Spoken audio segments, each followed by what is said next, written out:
Okay, good evening all. I hope we all had a productive week. I know most of us are tired and we want to get through this quickly. So we'll see. I guess if everybody did their part, we should be able to get through this quickly. And hopefully you can unwind and then have some time to study. So tonight we have Margaret and Tanisha doing their presentation on the speech, and then we'll move right into the review. Okay, so who wants to start, Margaret? I'll start. Okay, excellent. Go right ahead. Okay. I'll try to keep this short, kind of long. I try. Okay. So I did the speech on relationships. Who we have relationships with. Okay. Okay, just before you start, Tanisha, you do remember what you need to do to critique Margaret and ask questions at the end when she's finished. Tanisha? Tanisha, your mic mute. Oh yeah, yes, ma'am. Okay, I just wanted to make sure both of you still have the information. Okay, good. I don't Go have ahead. it. I don't have it. Give it Hold to on, me. let me make sure I still have Yeah, it. I don't have it. No, just what you took from the speech. Um,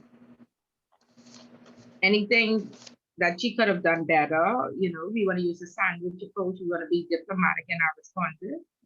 And overall, your view on her presentation. Overall review. Okay. All right.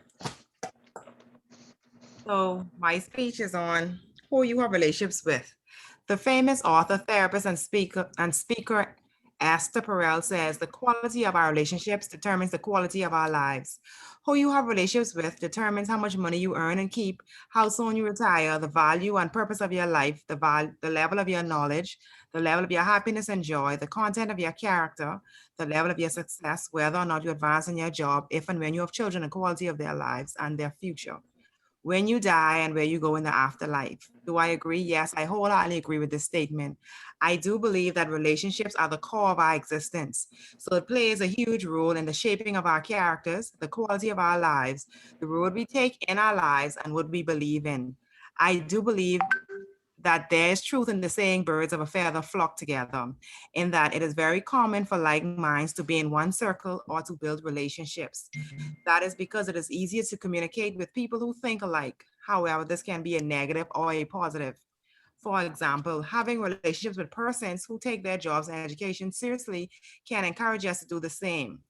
That this can be through further education, taking courses, or pursuing and completing our degrees. However, being in a relationship with a person who is content or not, or do not take further education seriously, can cause you to be content as well.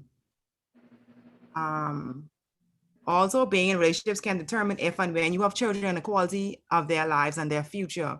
Yes, this is because our relationships influence us in a lot of different ways. I would like to share a personal story.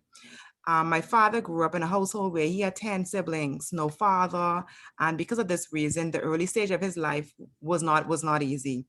He did not have a lot, and he did not, and he always shared a story of that he never knew that he was how poor he was. That is because everyone around him was in the same position he was, or worse. In fact, he had more than most persons he knew, so he would not have known he was poor at that time. He told us that he always shared the story of us when he discovered that he was poor. His mother had sent him and one of his brothers to church, and the priest would often take the children for a ride on the church bus. They would ride throughout the Western District, and he said when he saw the homes, him and his brother both went home and said to each other, "Boy, we are really poor." They never had an idea that they were poor, and this is because, in my opinion, they lacked exposure. But without them developing a relationship with the priest to have the opportunity to be taken on those rides, that they would not have discovered this so early. My father always told me that the priest opened his eyes to see something different, and because of this, he wanted more he wanted more from life and out of his life because of the relationship. I want to close with this. I believe that the people we create relationships with help mold us, our character. So be careful of the relationships you build on this journey called life. The end. Very good, Margaret, and very touching story. And And I'm certain that all of us could relate to something similar. So very good. You said that who we have relationships with depends on how we advance on the job or whether or not we advance. Yes, it Um, could. It How? could. Tell me how. Okay, so you mean what I use for example? Yeah, I So mean, what I mean is even for example, like you say on the job, sometimes you have your supervisors that encourage you to, take extra courses, finish your degree. Because sometimes, we start degrees and we don't finish it. So having a relationship with your manager they could assist you in doing that. They could encourage you in doing that. okay, But good. if you hang around persons with like behaviors that say, well, they ain't into nothing, it's Yeah. like, okay, they contend what they doing, and now you become comfortable. So it does not matter. Okay, great. Very good. And like I said, very relatable. So I hope it hits home for most of us. Of course, all of us have various relationships. So we Yeah. want to make sure that the majority of them, because we don't live in perfect, all won't be excellent, but the majority of our relationships are with like-minded persons who can help us network and build a stronger relationship with Christ. And if you're religious, and encourage us to, I guess, increase rather than decrease. Okay, so Okay, thank you. review your relationships, guys. You better. Go ahead, Tanisha. Okay, what was most memorable was her personal story. It really kept me engaged because it, like you said, was relatable. Because I think for the most part, if not all of us, some of us came from, inner city communities where, we came from humble beginnings. So it caught me at that. I felt like it was relevant. She had sufficient points, and for the most part, I was engaged. So Okay. I think she did a good job. Yeah, I do also. Very good, Margaret. Thank you. Thank you. Okay. Thank you. Okay, so Okay. Anybody else have questions for Margaret? Margaret, question. go ahead. What other experiences did you have with persons who had the pigeon mentality? Have you ever had an experience with a pigeon mentality individual? With a So Pigeon mentality rather than eagle mentality. And if you did, what was it? If I you could try share? to think if I've ever had a relationship with someone who's like that.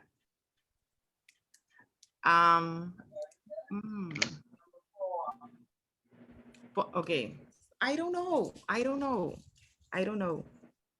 But what I would say about that is, I'm not saying that a person with an eagle mentality cannot have a relationship with a person who has a pigeon mentality. I'm not saying that.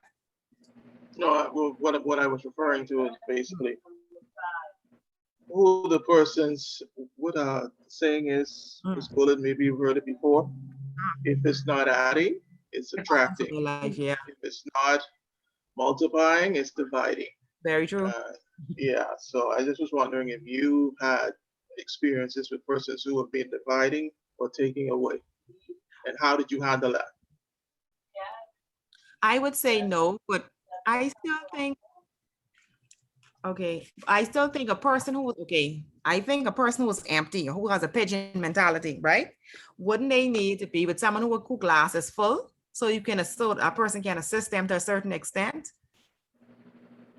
Okay, Just pull. I mean, I don't know. No, I agree. I agree with you, Margaret, because that's the only way you would be able to encourage them. Yeah. You just have to be strong enough to not let them pull you down. You have to ensure that you know that my purpose is to pull this out. So yeah, Kendrick, I always say I can sit with the Queen of England, or I can sit down on Camp Road on the blocks. I am. Will it just be on the blocks? No, Bullet don't be on the blocks, but I'm just saying, I grew up in Camp Road. If I see my people from Camp Road, I can't be like, I can sit there and have a talk with them. I ain't gonna hang out on the blocks all day long. But and some people are like that. Yeah. They can sit in the boardroom and they can also sit on the blocks. Right. And so let me tell you my experience, and I had this with my daughter is like 15 years old now. But when I had to select godparents for my daughter, I was very, very cautious. I was like, if something was to happen to me, I don't want these people just to stand up in the church and never see my daughter again. And I realized, everybody has something wrong with them and that everybody has value. And so the way I selected them, I selected one because one was very confidential. I selected the next one because she was very clean, and I say cleanliness is next to godliness. I selected the next one because she was financially sound. And so each of them had a certain attribute. And when I prayed that my daughter have these attributes, that special attribute, And so when I hang around with those, because I couldn't find anybody who, would have, something wasn't wrong. I say, oh, this person is very financially sound, but she talk too much, But I just prayed for the good, and so perhaps that will help. So you have value, and that person has value, and so make sure that you pull them up. Okay, I think Blakely has a hand up. Blakely? No, I didn't. No, I you didn't. don't. Sorry. Oh, okay, yeah, okay, okay, great. All right, great. Kendrick, does that answer your question? It does. It does. Okay. I would have liked to know if you had one, how did you deal with it? So If that's what somebody she was pulling. I got There clarity. are people that pull. There are people that pull, but just you pull back and you ensure that when we engage, I am always talking positive. I am always saying, what's our next step? And eventually you will see those people get sick of you and they don't want to hang around you anymore. They may be family members or even, very close colleagues. You ensure that you always there's a positive environment or positive setting, or is always encouraging to be better. And I think that's the only way you can handle that. Okay, I understand. But but always always look for the best in somebody, because I have somebody who is very, very meek. And the Bible says the meek shall inherit the earth. And because I normally say, this person, they drive me up the wall. I hate the way they think. I hate the things that they say. I hate some of the things that they do. When I sit down, I look at them. The person is a part of my life. You can pick your friends, you can't pick your family. And so I have no choice, but this person is a part of my life. And so I again did the same thing I did with the godparents. And I said, you know what? She is very meek. But God made her my family for a reason. And so then the Bible says the meek will inherit the earth. So I am practicing trying to be meek and humble and just like her. But everything else to me, throw it in the garbage. That's just my own personal opinion. So find the value in that pigeon and see if you could, work with that. And since she bothers me every single day, every time she comes, I say, let's study, let's read the Bible. I'm going to church. You want to come with me? And hopefully one day we'll be on the same page, or we may never be. But you do what you know you ought to do.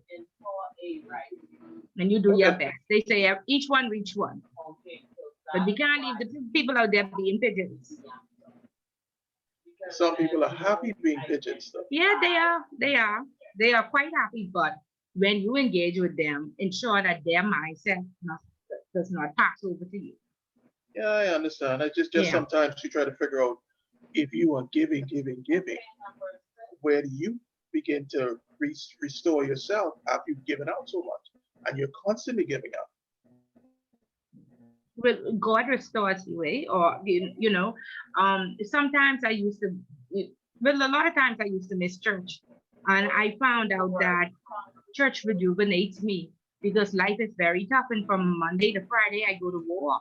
And so I found that when I attend, my churches have Sunday morning church and then Monday night church, and I found that when I attend both of them, I normally have on a full armor.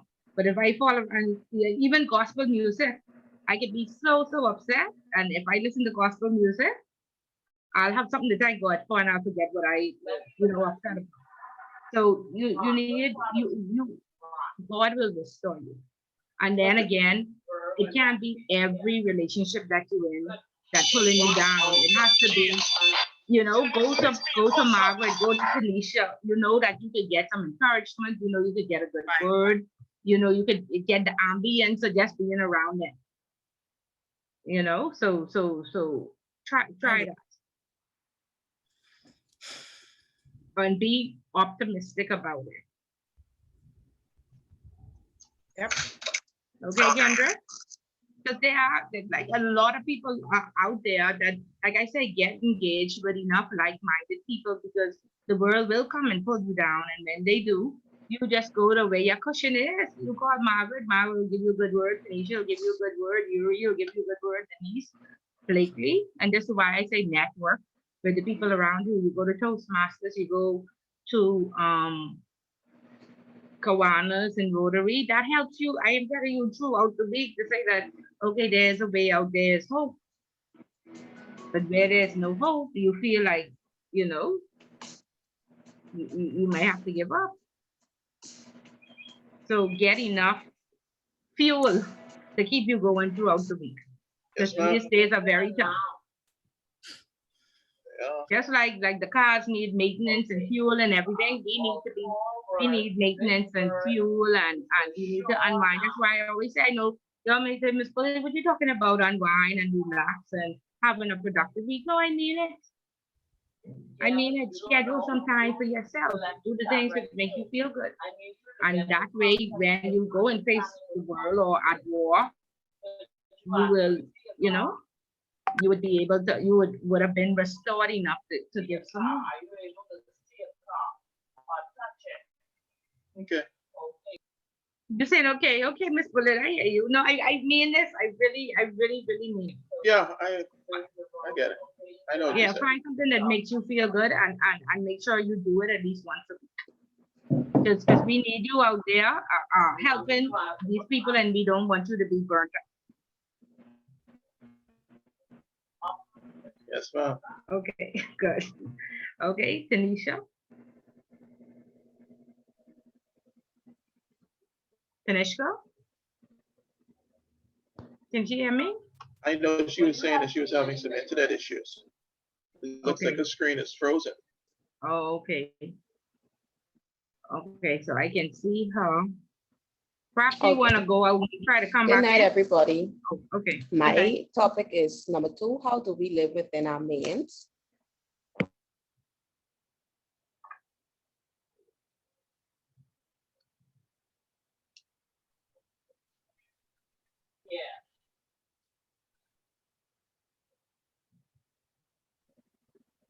Okay. My topic is how do we live within our means? What is discipline? The phrase living within your means is so cliche and is more evident in the times that we are living in today. This simply means to spend less than what you make. I will be discussing ways to achieve the same. Firstly, the money that you earn, you should save and invest it.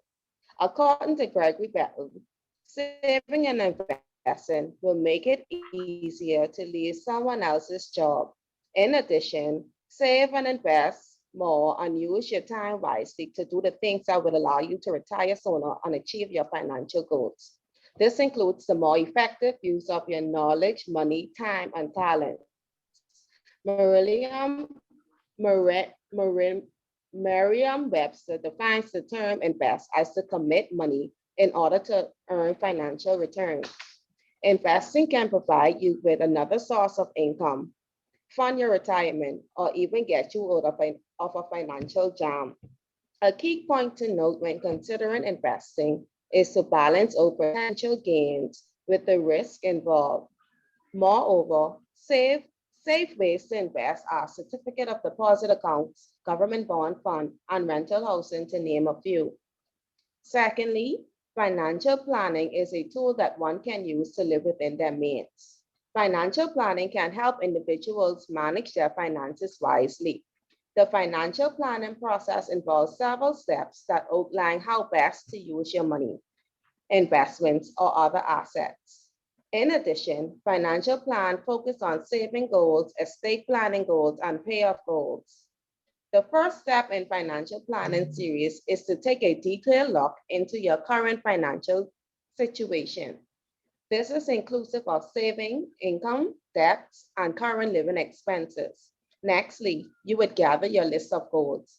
Kindly note that when establishing financial goals, it is important to set expectations based on current income, assets, health, and overall ability to meet your goals within a specific time frame.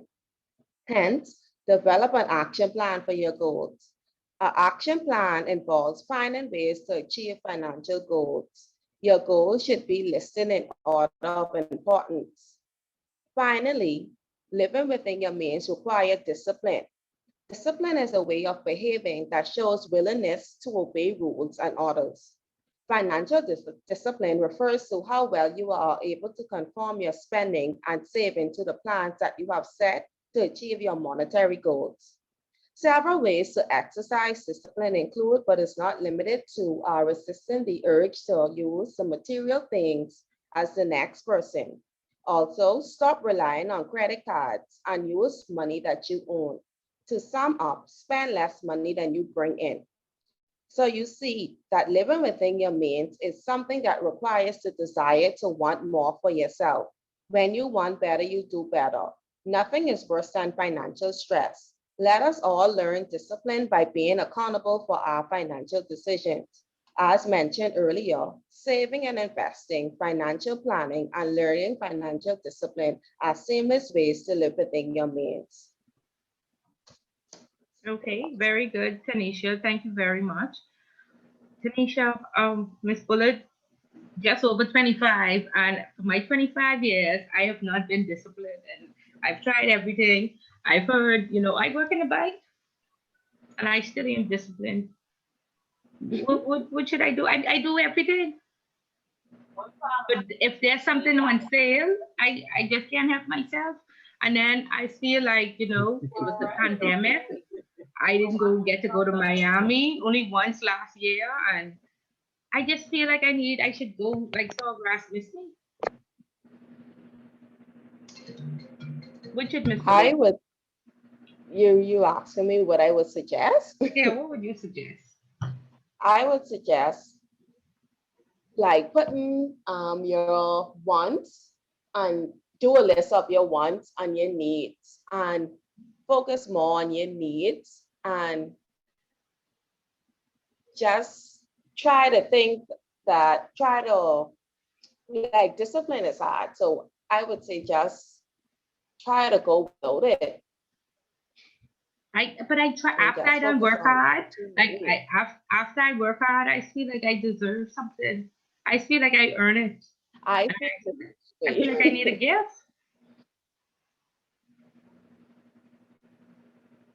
Yeah, I would say try to even do a budget, but that's where discipline comes in. And I think discipline is something you learn as time go on. When you see that every month you still in a jam, so it's something you would actually adapt to.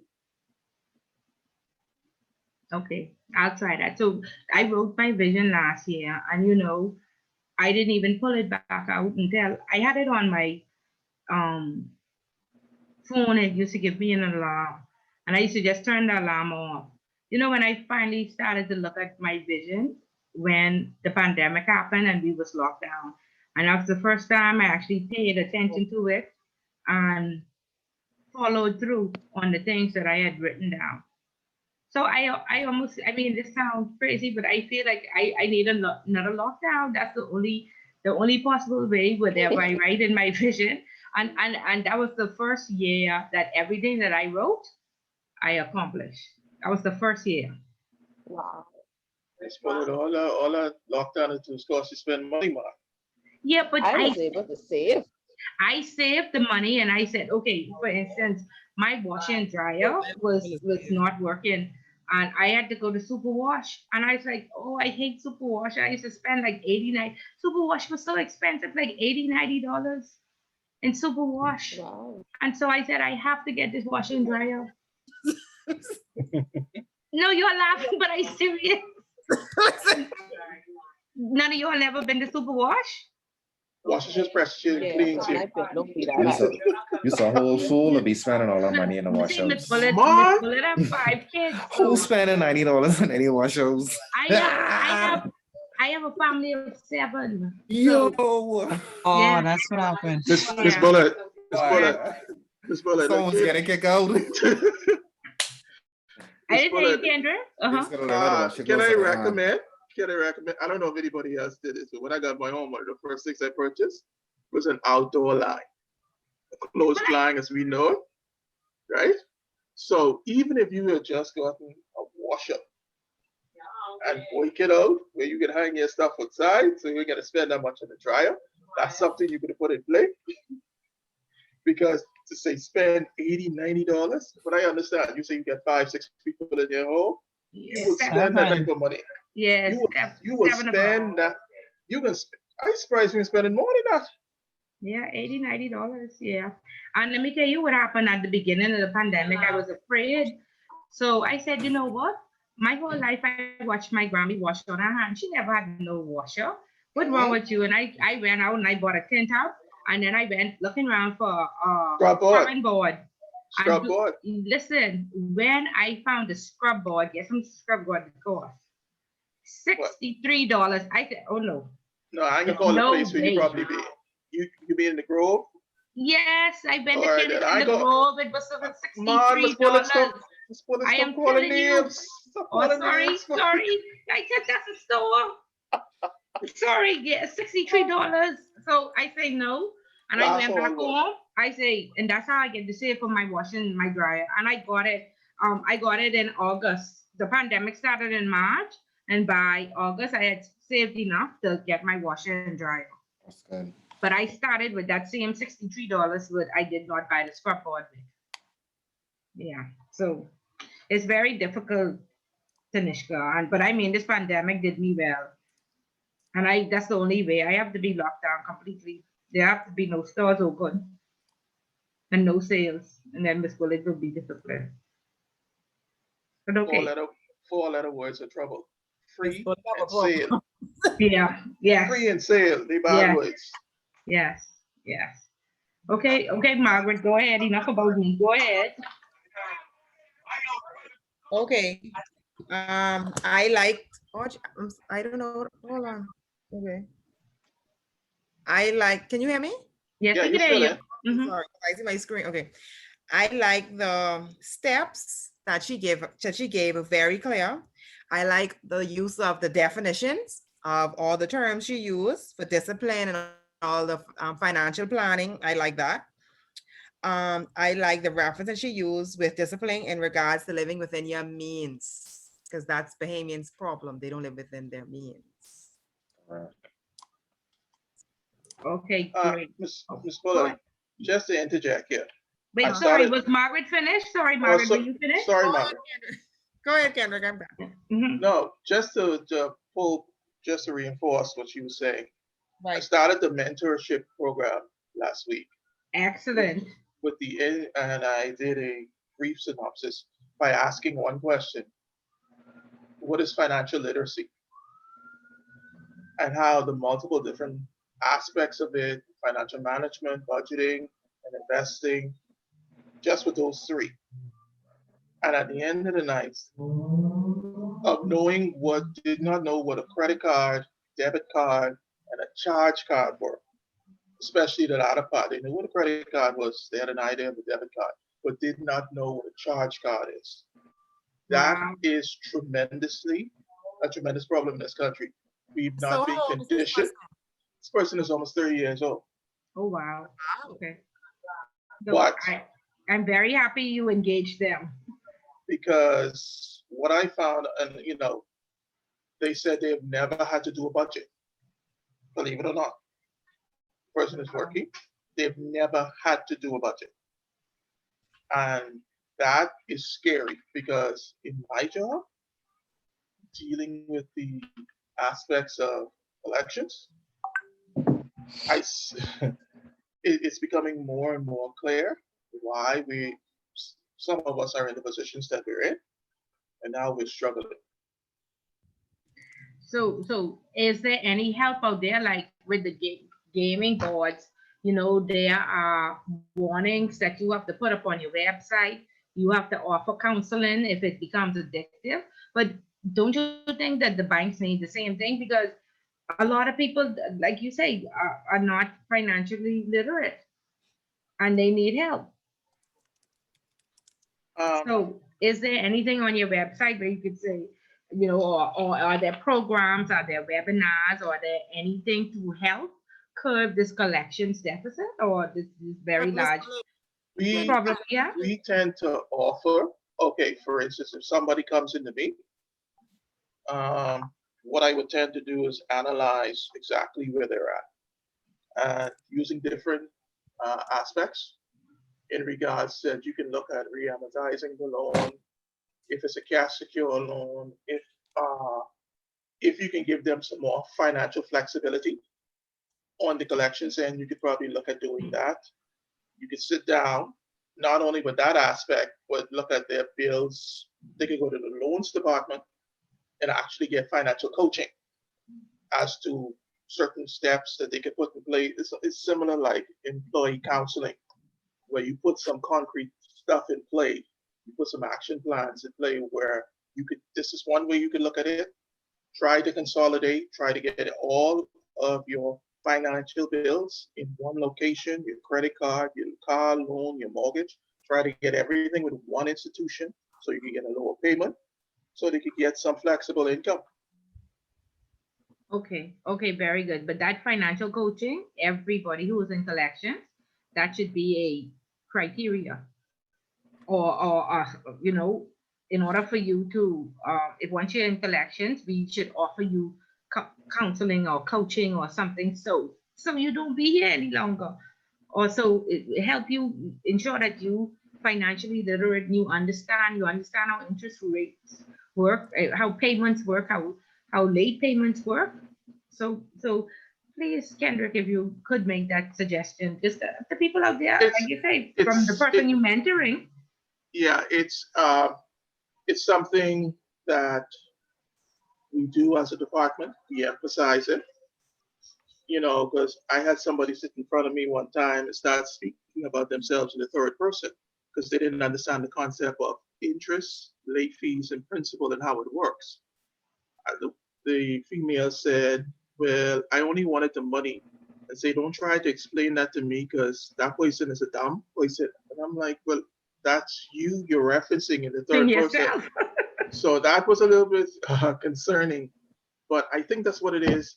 That's that the Heyman brothers and sisters do not understand how it works. They say if they borrow 15,000, they pay them back 15,000, and we all know that's not the way it works. You're going to pay back about 22,000 because the other 7,000 is going to be interest. But as far as they're concerned, I didn't pay you all back 15,000. I don't owe you all nothing. Right, and then this salary deduction where people just feel like it's limitless. So like once you pay down the loan, you must come back again. Like I say, because this loan thing is becoming addictive, and those salary deduction persons are taking home $2 and $3 sometimes. So there has to be some coaching somewhere. The banks can't just be concerned about making money and their bottom line, just like the gaming houses have that responsibility to their clients, that the banks should have that as well. They need to understand, especially about revolving debt, because those credit cards, your grandchildren will pay them off for you if you don't pay them off. Stay away 100% from revolving debt. In your credit card, limit should not be more than your monthly salary. And you should share with persons that if you pay your credit card in full, what I did is I had a credit card that was just below my monthly salary, and every month I put my salary on that, and then I use that. And that way you don't pay any fees. The people don't even know that if you pay the bill in full every month, you don't pay all those ridiculous fees. That's what I did. And then you just charge it. That's the only way you should have a credit card. And definitely don't have more than one. And something that I've always encouraged persons to do, this is something that I looked at and I did. Whenever I got a credit card, I would cash secure it. In other words, I would give them the required amount of money necessary to make sure that the Cover loan it. is secure. Yeah. So it's covered. Mhm. In the event you have any issues that may have come down, Like a whole pandemic that affected the world and all the hotels were closed, like that. yes, something like that, Yep. you always have to resort. And I think also, just in saying, because my wife always teased me about this, she said, you go to BPL or BTC or Cable Bahamas, you know your bill is $62 a month. Try putting $72 a month and build up the credit. Now, a lot of Bahamians, they don't believe in credit unless they borrowing. But you should always try to run a credit on your account if you could. I don't care if it's $2 extra every month, because there's coming a time, as seasons go, there's coming a time like now where you're going to probably have a tough 1 month, but you're going to have a little bit extra on that particular bill that you can just say, okay, well, I don't need to pay that. I didn't check my history. I have enough to cover this month. So I need to pay the cable this month, or I need to pay BTC this. Right. Because it's 7 years of plenty and 7 years of farming, and everything is seasonal.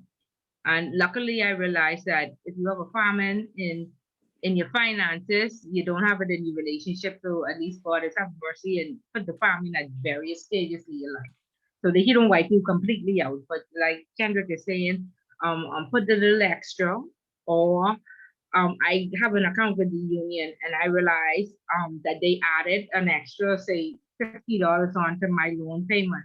And so whilst I'm paying my loan, that $50 is going to savings. And so at the end of the day, when my loan is paid off, I will have a savings as well. So that has been very helpful.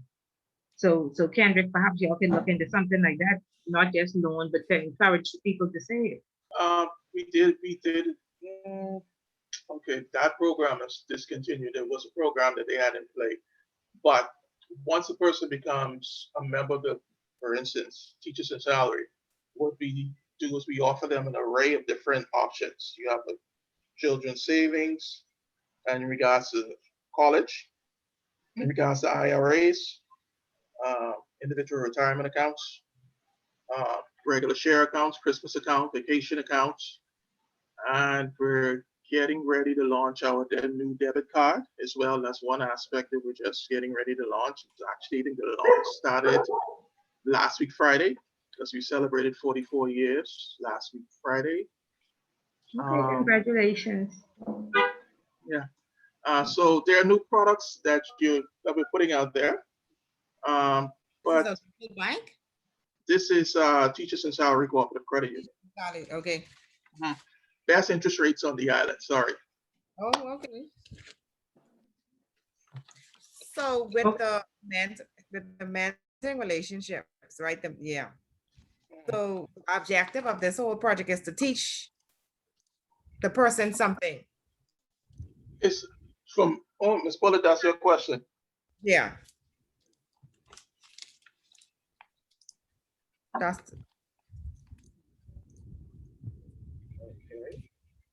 Sorry, you were asking me the question? Margaret? yes. Sorry, can you repeat that for me, please? So the objective of this whole mentoring relationships is to find a topic to narrow down with, ask questions to the person, and then teach them something. Yes. Yes. It doesn't have to be one specific topic, but it could be, Like wherever they need help, or you to be trained, or encouragement, or what have you. for example, like how we're just talking about finance, or with persons, that's something you could teach them as well. Or Yes. like about building proper relationships, that's something we could talk to them about as well. And Yes. okay, cool. Yeah. I mean, because in your communication, you may ask them, so are you saving? Are you attending church? I mean, like, what are your career plans? How do you feel at your job? So you could ask. I mean, I don't know how personal you want to get. I mean, some of the class members, depending on how close they was with the person, they went, a little in depth, because one particular lady, she said, she got pregnant at 16, And so she decided that this would be her give back. And so she went to the school for pregnant teenagers, and she picked somebody there, and she sat with them. And so she asked them, like, where are you spiritually? Where are you mentally? Where are you financially? And let's get a plan for each aspect of your life. And it was very touching and very moving. And the person, appreciated that. And she encouraged the lady, after to have the baby, she told her she would help her study for her PGCSEs, and then she would help her if she got the 5 to get into this COB.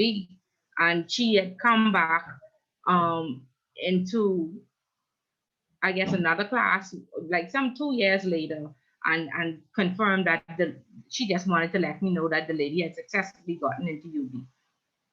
That's nice. Yeah, it was very nice. It was very touching. So it just depends on how deep you want to go, or if you want to stay on the surface, is fine. But That's really what I'm asking. Like, should we stay on the surface? Because no, like I said, you can. It depends on who you choose and the relationship, right? Okay. I mean, if it's just a co-worker and y'all don't have a personal relationship, then stay on the surface and just say, I'll train you something at work, or financial literacy, or something to that, aspect, or how to get to the next level in your career. But if it's somebody who, a lot of people went out into their community and found persons from their community or where they had grown up, or okay. yeah. Because we don't want just, some people just check the box and they do the easiest thing. But the whole thing is to have an experience. So when you become the supervisor, you see the human factor in people, or the human factor in people, and you treat them right. Because most of the time, I just don't think people are treated right at work, or at church, or in these different organizations. So if you take somebody under your wing who you care about, hopefully the same way you treat them when you don't care about them, you build up who you are morally, or character, no matter who it is. There's a lot of times at work we just don't care about the people, or we don't have a relationship with them. So, I don't like this person anyway. So you have to get to a point where, like, I worked the Royal Bank for 16 years,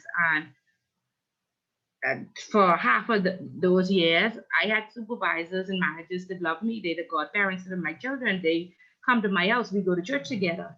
And then I had 2 supervisors who hate my guts, and they'll say, oh, if you're in Miss Bullet class, you might as well drop out now. She can't teach you or nothing. So it just depends on whether you're in the valley or you're on the mountaintop. People will like you, people will not like you. But you have to be diplomatic and when you are on the mountain, and diplomatic when you're in the valley. And so even though those people do not like you, or you are not in their clique, you should have enough integrity and a good character where they at least respect you. And that when you get people, I had 10 tellers, no, they did not like me. I said, and if you want to be in my department, when I got the trust, you had to go to school. One person said I ruined their life by sending them to school. The next person thanked me. The next person, mother, drove to the bank and bought me a floral arrangement when they graduated from college, because she had previously gotten loans and the bank was paying school fee, up to $3,000 a year. And she said, Miss Bullard, I was getting loans to pay my son's school fee. And he didn't want me to get loans any longer, so he was dropping out until you said it was mandatory for him to go to school. And so I thank you. So it just depends. So when my office closed down, what do you think happened to the 2 people who told me I was ruining their life and they couldn't make it to school? They only had a high school diploma on their resume. What do you think happened? Difficulty in employment. I didn't hear you. You said the office closed down? Yeah, my office closed down. They ruin their own lives by not developing themselves. Right. And so the office was closing down. And so everybody had to apply for jobs or go home. and on their resume, they had a high school diploma. And so both of them came to my office and they said, Miss Bullitt, please pay my school fee. Please, I'll do anything. I said, it's too late. It's too late. So take advantage of the opportunities that are presented before you, because they're not always there. So, you know, like I say, help these people, because sometimes people like Margaret's story was so relevant. Some people are not just exposed to the right information or the right people who could help them. Most people don't care enough, you know, to give you a hand up. So care, and so most of us have children, so your children won't have it as hard as we, you know, each of us did, or, you know, the same help you give it, the restoration and favor and promotion comes from God. And he sees everything, so it's completely up to you. Okay, so pay your way forward. So later on in life, when things get hard, God will keep you. He'll remember that you would have paid it forward already because you helped somebody else. Okay? Okay, Yes, ma'am. church, say amen. Amen. Amen. Okay, good. Any more questions or concerns? Yeah, so please take advantage of this opportunity, and please don't just stand up and just make up a story on the day. Miss Bullitt been to college too. I know when it's tough, it's just make up a story. You just need a grade, but you want to truly be supervisors and you truly want to have this experience. So when you get in the workplace, you will understand that you're dealing with human beings, and if you don't like them, you can at least be professional and diplomatic and treat them right. Because that's the biggest problem we have in corporate Bahamas now in the world. That people go to work and they hate their jobs and they hate the people. Okay? Yes, ma'am. Okay, so excellent. So I'm very happy with the responses. My concern was some of you switched your topic. And so for the most part, we only covered 2 topics, leadership and death. And there were 10 different questions, but it's still fair enough. I'm still pleased overall. And I still feel like persons made a good effort. So we don't have to rehash all of them. Perhaps 1 or 2 of the questions that you all did not answer or we did not touch on may perhaps be on the exam. But let's go on to the review. Everybody had a question. I know Anne called and gave me notice that she won't be able to make it, so I'll answer Anne's question. But does everybody have the review sheet? No? Yes, ma'am. Okay. What you mean? Sorry? You sent an email? What you mean a review sheet? Yes, I did. You didn't get it, Margaret? No, ma'am. Let me double check my email now. When you sent it? I'll have to check my email today, but I thought I sent it right after class.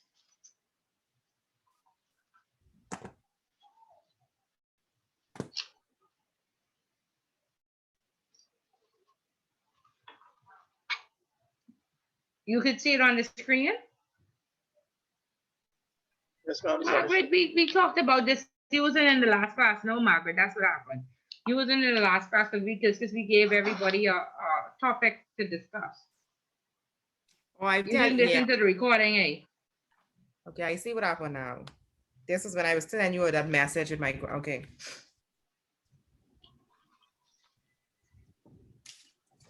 Okay, so we good with the review? Denise, you want to start with Maslow's hierarchy of needs? What exactly you want me to do? Just read it, or what you need from me? It says explain the following with Oh, definitions and Okay. examples. Provide 5 points on each. Okay, so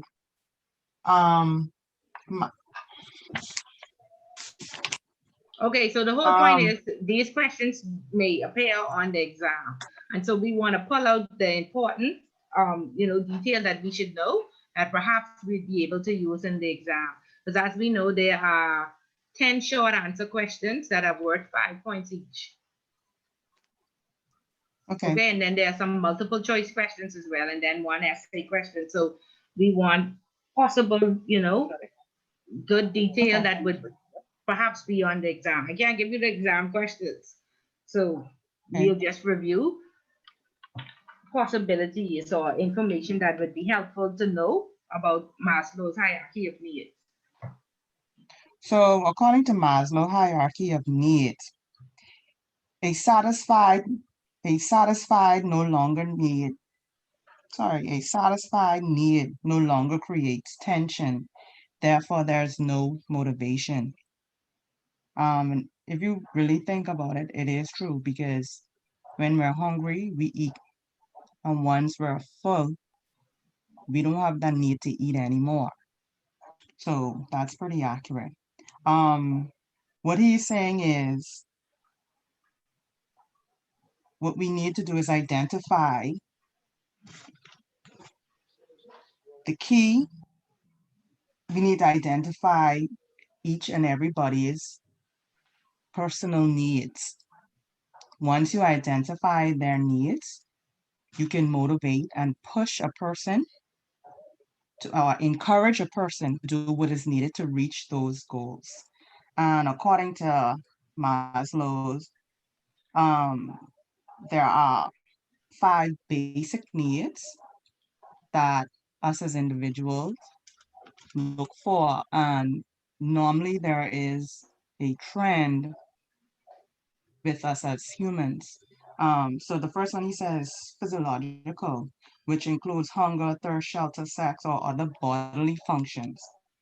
And the second is safety, which includes security and protection from the physical and emotional harm. The third is social, which includes affection, a sense of belonging, acceptance, and friendship. The fourth is esteem, which includes internal factors such as self-respect, autonomy, and achievement, and external factors such as status recognition and attention.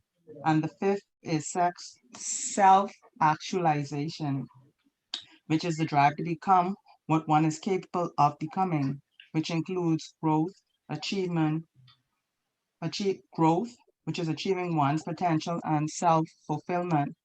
And so they all play their line. So with the physiological, um, feeding the basic everyday need, we work and we create a salary just to do that, to feed us, to clothe us, to pay our bills, whatever. And some people are just happy with that. However, there are some people that want a bit more, which now we move on to the safety. So they're looking for financial safety, housing, um, thinking about long-term goals, pensions, things like that. And so they start investing, they start looking for places to buy houses, whatever, investing their monies or whatever. Once they've reached there, then there's the social need, what they tend to address, which includes belonging in terms of social activities. We want to belong into groups and churches and fit in where we can fit in or do it our part because we're growing as humans and we're now recognizing what we as individuals, what we like, what we don't like, where we want to be, where we want to go, what we're moving towards. And so depending on the individual, we try to fit in socially and to connect with other people. Once we've done that, we move on to the esteem, which is now basically doing the best we can, make uh, achieving whatever it is he set out to achieve, um, building whatever relationships it is we need to build. And the last stage, which is the self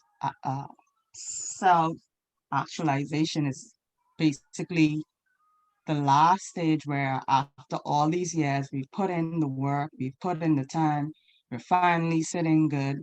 We've accomplished a lot of things that we set out to accomplish. We get a house, we get apartments, we get investments, we get cars, we get a good family, we build a life for ourselves, and we're now enjoying it. So according to Maslow, we need to find out what everybody's goals are and to try to push the person to gain what it is that they need to gain. And just to actually just keep it going because, like he said, once they fulfill one part or one aspect of their life, it's something else. There's another goal that they want to set to actually keep them going.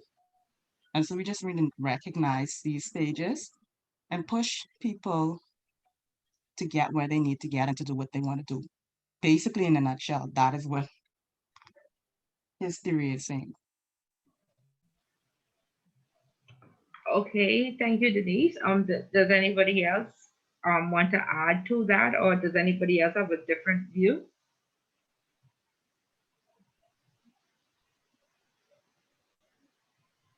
Anybody out there? Somebody answer me.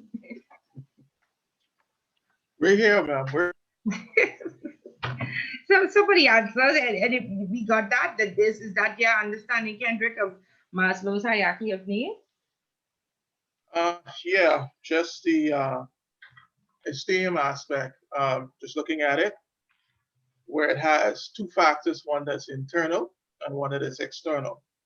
So basically trying to fulfill both aspects. And I think that's where a lot of times we struggle because we could be trying to get recognition and status for the external, but be still struggling with our self-respect as an individual, respecting ourselves. Okay. And so if you had to use an example, because Denise said if you're being hungry, if you were hungry, what example would you use to explain if the question would ask you, explain, suppose this is a 20-point question on Maslow's hierarchy of needs, what would we use as an example? As an example of esteem? No, I mean any one of them. A satisfied need no longer creates tension and therefore does not motivate.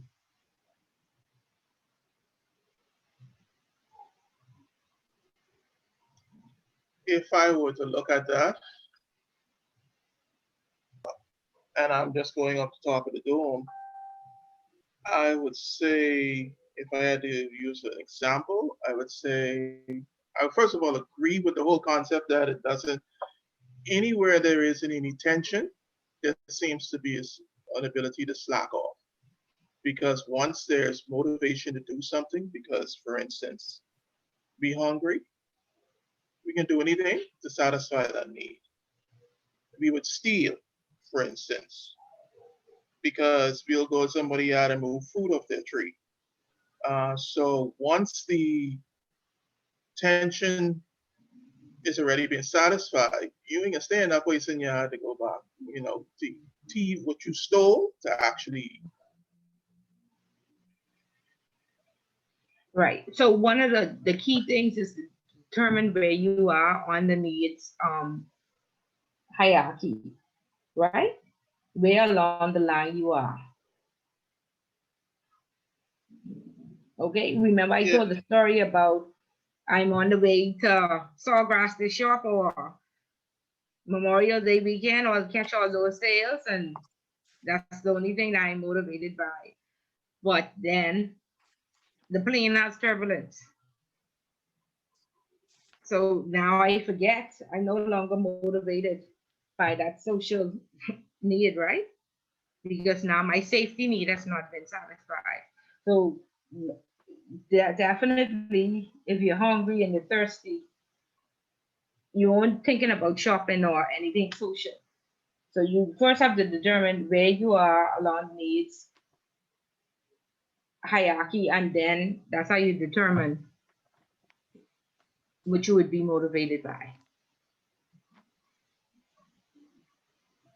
So how would you answer that question, Miss Fuller? The 20-point question that you asked us. If it was on my Maslow's hierarchy of needs, Yes. okay, so the first I'd explain it and I would say who Abraham Maslow was and what his theory said. And then I would say what falls under each of the 5 categories. And then I would give my one example of traveling and, getting the turbulence and no longer being motivated by it. Or I have somebody used the example in another class. I just got the new iPhone 5. But somebody come and pull a gun on me.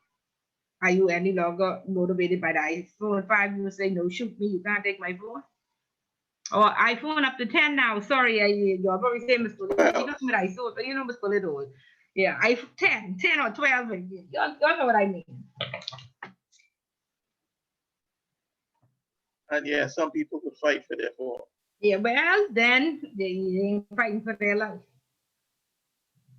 You could replace the phone, you can't replace the life, right?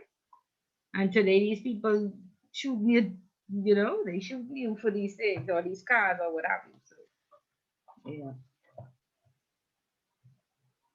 Okay, yeah, so you would explain the needs hierarchy and then you would definitely, and you don't have to include safety, include security, protection, physical and emotional. You could say security and protection, social includes affection, a sense of belonging, self-actualization. You definitely need to list the 5 and about 2 would fall under it and then explain it and then give an example.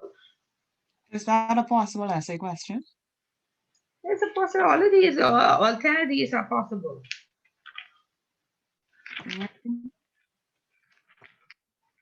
You can narrow the possibility down to 5. We only having 1. You all want to? But once there's only 2 essays and nothing No, no, no, else. no, no, no, no, no, no, If no, there's no, nothing no, no, else, no, then no, only no, 2 no. essays, then okay. The whole point is by this point at the midterm, we should all be able to explain all of this. We So should we be have- able to walk away and speak to each of these topics. So Okay. we have 1 essay, right? 1 essay, Yeah. right? 1 essay, yeah. Now you think in previous class I mentioned what the 2 possibilities are.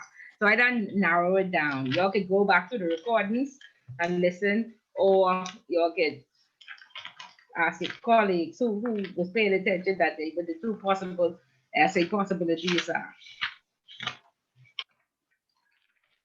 Okay, and then Okay. it's 5 weeks left before you have to present on your mentoring thing. And so I wanted to mention that too. So please, right after the midterm, for the persons who have not started as yet, it's supposed to be like over a 6-week period that you spend. Miss Paulette, hold on. Let me understand something. I'm confused. So, okay, it's 10 short answer questions, 5 points each, and one essay question, correct? Yeah, correct. Would you want to tell us which one the essay is? I told you all already. Maslow. No, I didn't tell you all that. All right, guys, I think it's number 5 and number 7. Okay, 5 and 7. I think okay, it's yes, Well, between those 2. I wonder because y'all is like my head and y'all is make people they feel like running out this class. Okay, got it. Everybody have to answer number 5 and number 7. What y'all thinking on? I wonder. I can't give you all the questions. I always in trouble for making these exams too easy. And then even if I make it easy, people just come back and complain. Miss Bullet, you overdo it. I just take 10 questions off over the speech. 10 questions from the speech was there. I take them out. Okay. We appreciate that. We appreciate that. Yeah, pay attention and read, Bahamas, read. Y'all don't read. Everything I send out, they say, Miss Bullet, how much it is? What I must do? Everything in writing right there, my God. You know we like to be spoon-fed. No, I don't work that way. Y'all want to supervise. Y'all gotta, you practice, you have to know all the details to train these people properly. Ms. Bullard, we're at number 4, esteem. We're struggling with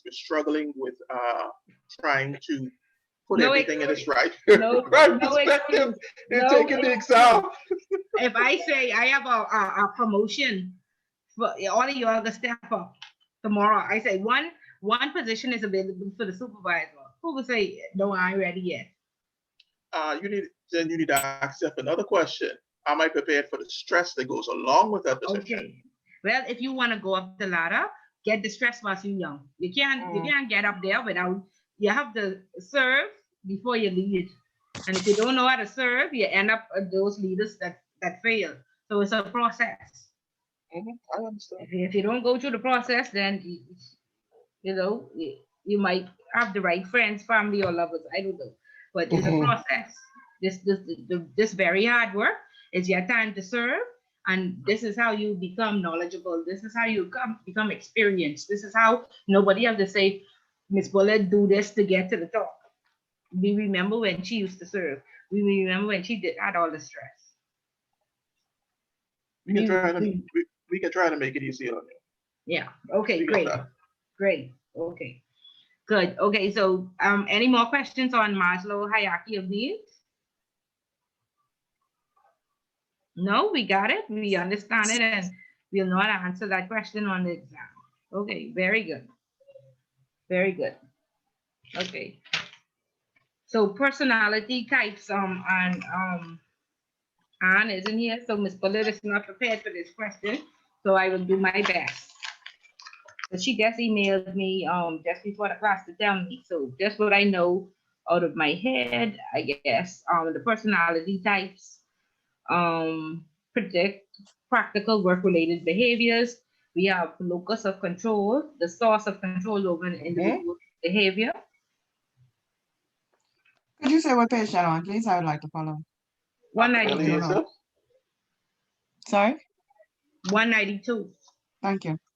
Yeah, and more than likely these will be your multiple choice questions. So make sure you all understand the definitions. You all know the definitions and understand it in case you have to write it in the short essay, short answer questions, because they will want explanations. Okay, locus of control is the source of control over an individual's behavior. The locus of control in the first case is internal. These people believe that they can control their destiny. In the second case, it's external. These people believe that their lives are controlled by outside forces. Okay, studies tell us that employees who rate high in externality are less satisfied with their jobs, more alienated from work setting, and less involved in their jobs than those who rate high internally. Or who rate high, internality. Okay, for instance, employees with external locus of control may be less enthusiastic about their job because they believe that they have little personal influence on the outcome of their performance appraisals. If they get a poor appraisal, they have to blame it on their supervisor's prejudice, their co-workers, or other events outside their control. Machiavellianism, manipulative behavior based on the belief that ends can justify means. Niccolo Machiavelli, who wrote in the 16th century on how to gain and manipulate power, an individual exhibiting strong Machiavellian tendencies is manipulative and believe that ends can justify means. Some might even see these people as ruthless. High marks tend to be motivated on jobs that require bargaining, such as a labor negotiator, or where there are substantial rewards for winning, as in commission sales. But they can get frustrated in jobs where specific rules must be followed, or where rewards are based more on using the proper means than on achievement of outcomes. Self-esteem, the degree to which an individual likes or dislikes him or herself. People differ in degree in which they like or dislike themselves. This trait is called self-esteem. Studies confirm that people high in self-esteem believe that they possess more of the ability they need to succeed at work. But the most significant finding on self-esteem is that lower SEs are more susceptible to external influence than our high SEs. Low SEs depend on positive evaluations from others. As a result, they are more likely to seek approval from others and more prone to conform to the beliefs and behaviors of those they respect than our high SEs. Self-monitoring, the ability to adjust behavior to external situational factors, High self-monitors adapt easily and are capable of presenting striking contradictions between public personas and private selves. Low self-monitors tend to display their true feelings and beliefs in almost every situation. So some individuals are very adaptable and can easily adjust their behavior to changing situations. Others are rigid and inflexible. The personality trait that captures this difference is called self-monitoring. Individuals high in self-monitoring show considerable adaptability in adjusting their behavior to external situational factors. They are highly sensitive to external causes and can behave differently in different situations. High self-monitors are capable of presenting striking contradictions between their public personas and their private selves. Low self-monitors can disguise themselves this way. They tend to display their true feelings and beliefs in every situation. Risk propensity, a willingness to take chances characterized by rapid decision making with the use of less information. People differ in their willingness to take chances. Individuals with a high risk propensity make more rapid decisions and use less information in making their choices than people with low risk propensity. Not surprisingly, high risk seekers tend to prefer and are more satisfied in jobs such as stockbroker or putting out fires on oil platforms. Okay, they are the different personality types. Any questions?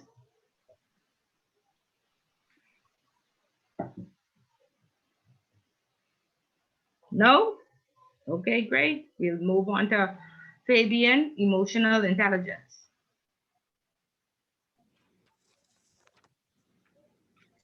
Good night, everyone. Emotional intelligence is the ability to understand, use, and manage your own emotions and others. There are 5 dimensions of emotional intelligence to help cope with demands and pressure in the workplace. Self-awareness, which is being aware of how you're feeling. Self-managing, self-management, managing your impulses or emotions. Self-motivation, pushing through setbacks and failures. Empathy, sensing how others feel and understanding it. Social skills, handling emotions of other people. Um, e- Emotional intelligence is emotional intelligence helps to increase your effectiveness and correct success on the job. Studies state that people who display emotional intelligence characteristics are usually high performers and are better able to relate to others in both individual and team environments. Okay, great. Very good, Fabian. Any questions about emotional intelligence? No? Okay, good. We go on to flexibility, work-life balance. Is Blakely here?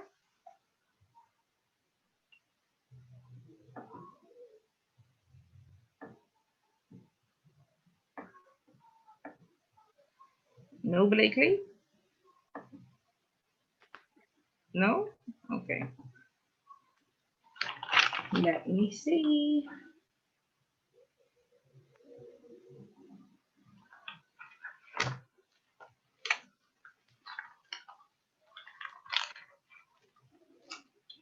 What can a supervisor do to improve employee work-life balance? A number of scheduling options have been introduced to give both the supervisor and employees more flexibility and improve employees' work-life balance.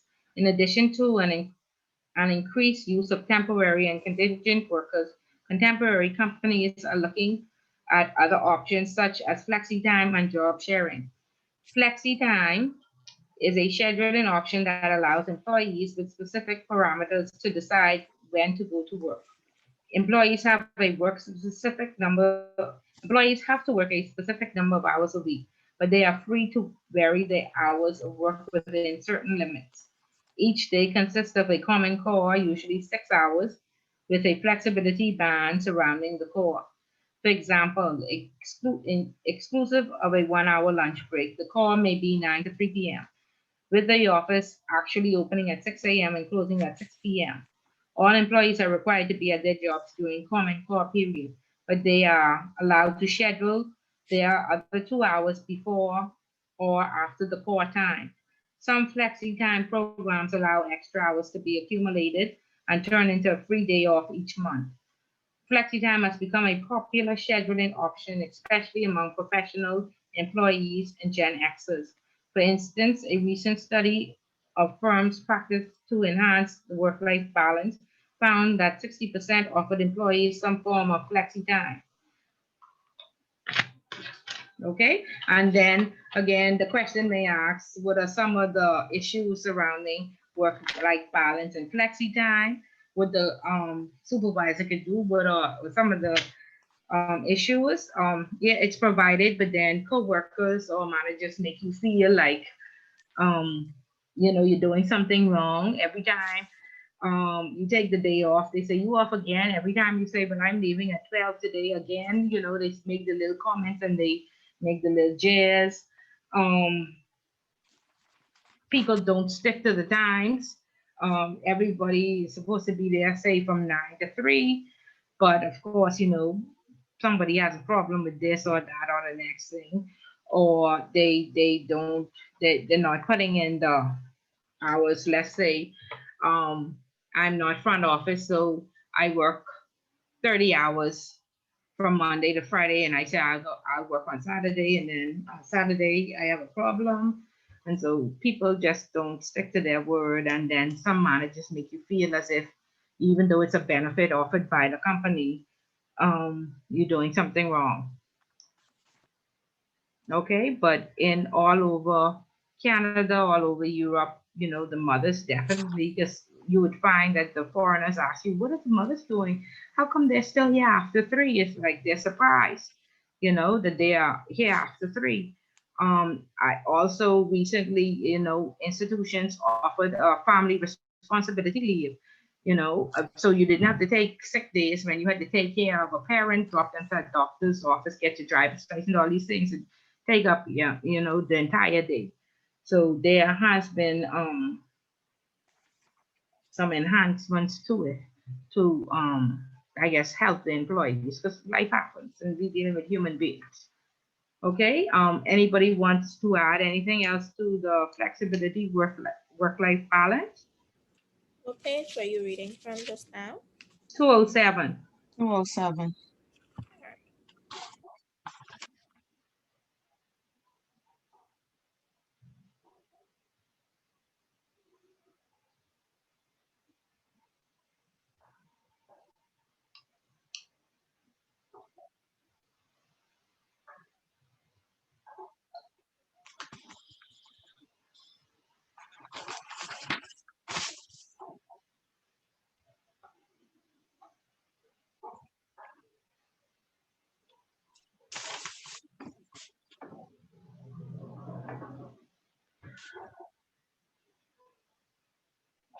Okay, Yuri, can you give us your contribution to question 5, please?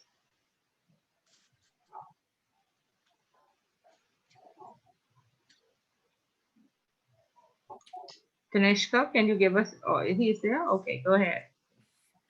Well, well, for me, you just have to make, I guess, the environment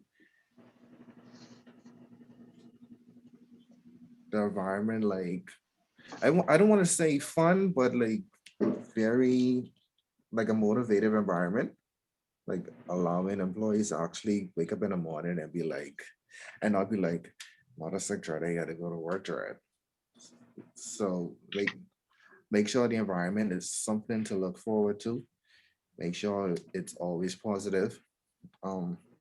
Ways We to want to get, create ambiance, is what you're yeah, saying? yeah, um, it doesn't hurt to have like incentives, you know. So if someone does something well, recognize them, whether it be like out in the open, or when you have your little briefings or what's not, give you a little reward and recognitions, those kind of things. Okay, so remember now with these questions, they are the possible essay questions. And you want to take at least 3 points directly from the book, and you want to properly explain it. A lot of people lose points because they write a bunch of fluff, right? So no fluff from the book. And then, of course, like Yuri said, create the ambience. No, and then when you say create ambience, would you explain that? How would you create ambience? Give me one example, Yuri, please. Um, one ex one example of that would be Which page is that in the book? I'm trying to 201. find it. 200 Sorry? and 201. 200 Thanks. and 201.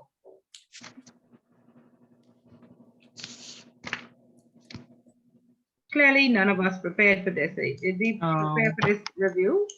No. Yes, ma'am. Okay, ma'am, Ms. Bullitt, you were saying to just basically take about 3 of those, right? Because I know it's 7 of those. Yeah. So take about 3. Yeah, but we be mindful that you need 20 points. So you could, like I said, take a minimum from 3 from the book, not that you only need 3 in total. Okay. But we don't want too much fluff because people will go on talking about stuff that, you know, would be irrelevant. Ms. Bullitt, I have my contribution to this question. I did prepare. Okay, so let Yuri give his example of ambience. Oh, and sorry, then we'll sorry. go. We'll go. oh, Yuri, you still there? yeah, so yeah. Okay, so give us an example. You said create ambience. Just creating like a positive atmosphere, like a positive culture throughout the workplace. Letting the make sure like the missions is like set in place. Make sure everybody like follow them. Just a positive work environment. Okay. Okay, so you want whatever you list, you want to say, you want to give an example. For example, like he said, by sharing the mission and the vision and the goals and making sure it's disseminated throughout the organization and everybody is aware and you know there's perhaps a Q&A if people need to ask questions or make sure that the goals are smart and set towards what the mission and the vision is of the company. Okay, okay, so good. But once you write something, please explain it. Don't just say, you know. Okay. Okay, good. Sorry, who said they have theirs? Me, Tanishka. Okay, go ahead, Tanishka. So one of my ways is to exercise empathy. So Okay, like showing that you care, because not every day people is employees are going to come to work in a chirpy mood. You know, sometimes people wear their emotion on their sleeve, and if you're a good excellent supervisor, you would care, you would probe and ask, like, I noticed something that's off today, Tanishka, like, you know, that's one of the ways. And then the next point is to respect everybody as an individual. No two persons are the same. So okay, so that's my 2 give me an points. example of showing the empathy. Give me a scenario. Sure. For example, if you know Jane Doe, he's always you know, Jane it's Doe. Jane Doe. That's just a person. But they have to be he. I mean, she It have has to to be be he. he. She have to be she. Joanna have to be he and Jade have to be she. Never mind, Okay, Tanishka. Go ahead. Go ahead. yeah. Go ahead. Let's just say we know this Jane Doe, she is off, like, you know, she's not talking, she's a little snappy. Like you could, instead of just going off of her emotion and, well, I'm not gonna ask her to do anything today, I'm gonna ignore her. Like she's a human, so you would try to exercise empathy. So you would say, you know, come here, Miss Jane, do I notice you're off? You would like to talk? Are you okay? That would make her feel like you care, and she would open up to you, and then, you know, I think things will get better with her work ethics throughout that day. Okay, so you wanna inquire not about the details, but if just everything is all right, Yeah, and to then show that provide you a solution. care. Yeah. Yeah. Okay, I just want y'all to properly explain it so y'all can get full points. So that's a Okay, good make sure you properly explanation. explain it, give an example so you get full points. Okay, good. Margaret, thank you, Tanisha. What's your contribution?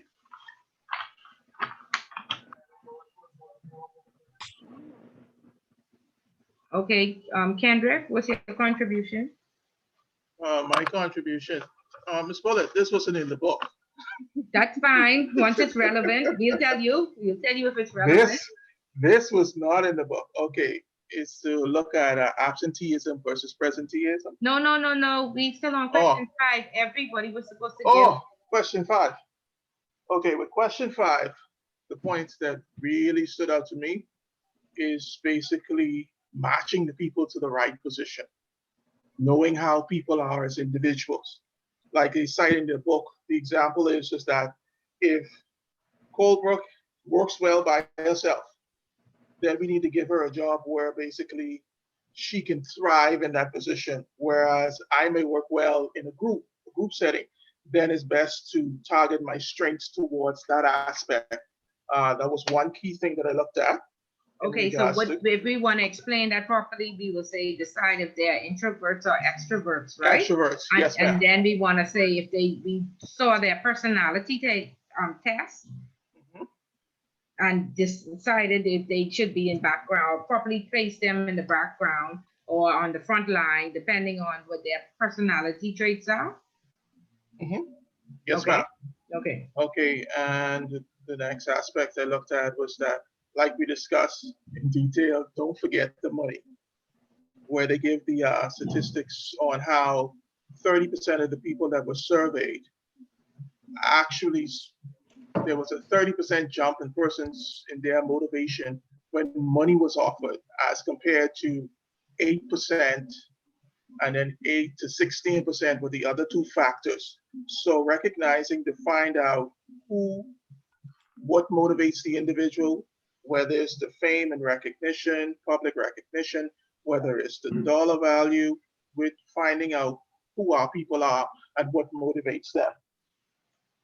Also, encouraging participation. Also, I think, and so far in this class, in discussing what we've looked at, one thing you've encouraged from us is participation.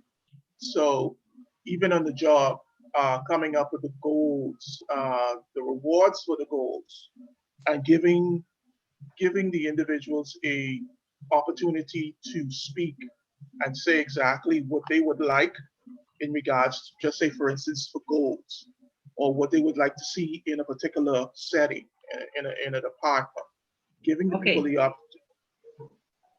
Go ahead. No, I listen. No. I'm saying just giving the people the opportunity to participate basically in everything, contribute in regards to if we were going to do flexi time. What would you suggest the times we look? Like for instance, with us at work, one time we did 8 to 4, 9 to 5, 10 to 6. So we had options in regards to which shift would work best with our clientele and reaching out to people. So we really got a blank slate, more or less, when we got it.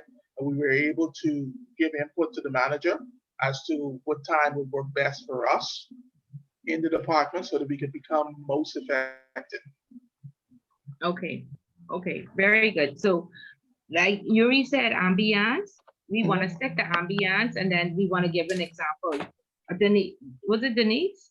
No, Tanishka said empathy. We want to talk specifically about empathy and then give an example. And you said allow them to write SMART goals. Yeah, I let them have right, and so we want to give an example of a SMART goal, which is in line with the vision and what have you. And then you said let them make a contribution. So then how do we allow them to make a contribution? By creating a suggestion box, or having an open door policy, or having open forums where everybody's ideas discussed, and then a decision is made, perhaps by a little board that they would have created. So it's not one person making the decision and everybody feeling like my decision never, you know, is chosen. Okay. So once you say what the atmosphere is, or what you would do to create it, then just give an example of it. Okay. Because Yes, ma'am. what I see is when we respond, we say 4 things in one, right? But we want to that specific, so you can get the full points for each one that you make. You want to talk about SMART goals specifically. Then you want to talk about making that contribution specifically. And you can use the flexibility, for instance, allowing us to see which times work best for the team and the customers, and giving everybody the opportunity to have a say. Okay, or everybody putting their idea in that suggestion box, and it's read for everybody to debate it or discuss it. Yes, But ma'am. don't make a list of different things. Don't just go say ambience, empathy, SMART goals, contribution, and don't explain it. Or don't say, for example, or with empathy, somebody showed up to work late. Rather than jump right on them and say, Miss Bullet, you late. Tanishka could say, well, is everything all right? I noticed that you probably don't even have to say you're late, but is everything all right? And find out if the person is okay and if there was a valid reason person. Then if they don't have to give you details, but they can say, I had some difficulty at home and I was up really late last night. And then perhaps you can say, perhaps I could offer you your lunch hour now, or it's very busy. I need you to go out front, but perhaps I can give you an extra 15 minutes when as soon as the line is calms down or something to that, because Yuri said ambiance and he said rewards.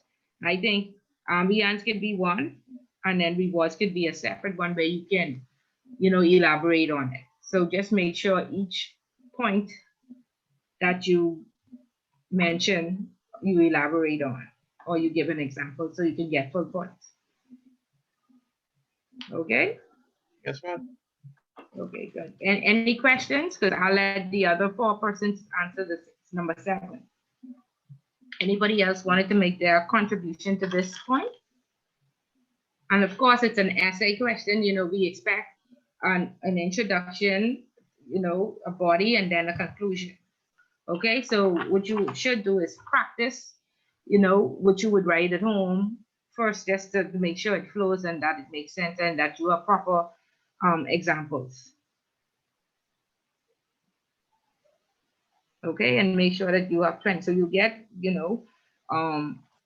a few points for your introduction, a few points for the conclusion, and then the rest for the body.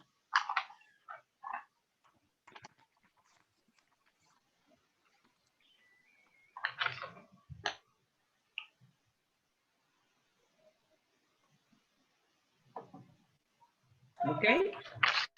Okay. So no more questions? Workforce diversity, Margaret? Okay, so to answer the question, I'll first explain what workforce. What page is this, please? What is it? Which page you reading from? So y'all didn't study why don't you I have have any of the pages? See, okay, so when I went to the back, most of them I did. One like this, when I went to the back of the book to look exactly which page workforce diversity wasn't there. So definitely this, I was not able to find in the book. Yeah, but we 204. covered this in chapter 8.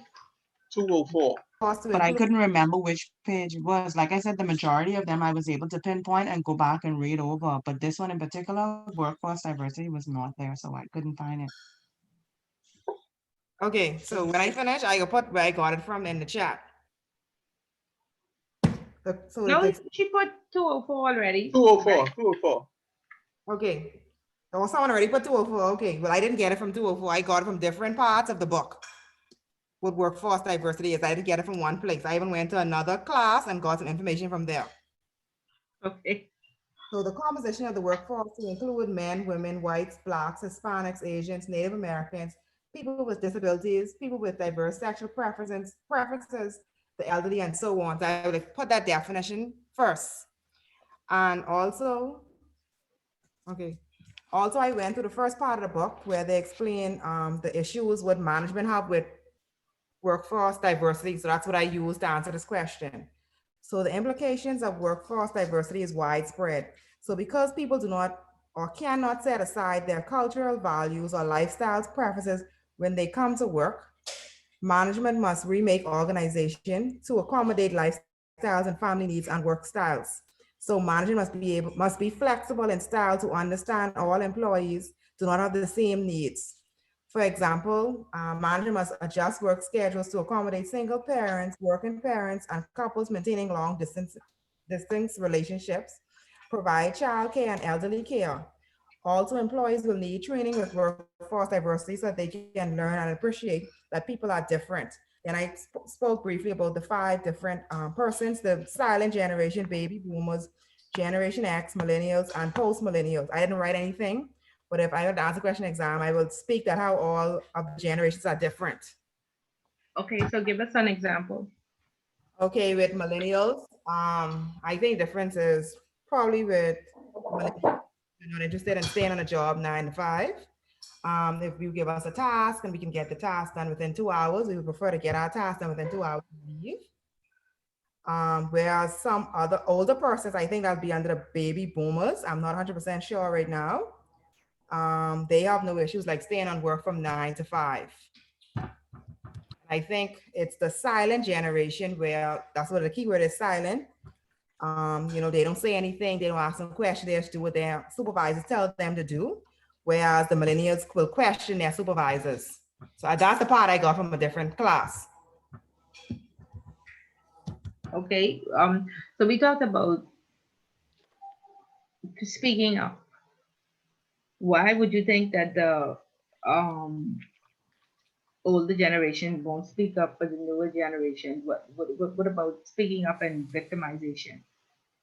Go ahead. Why I think that the older generation didn't speak up and the younger generation do now? Yeah.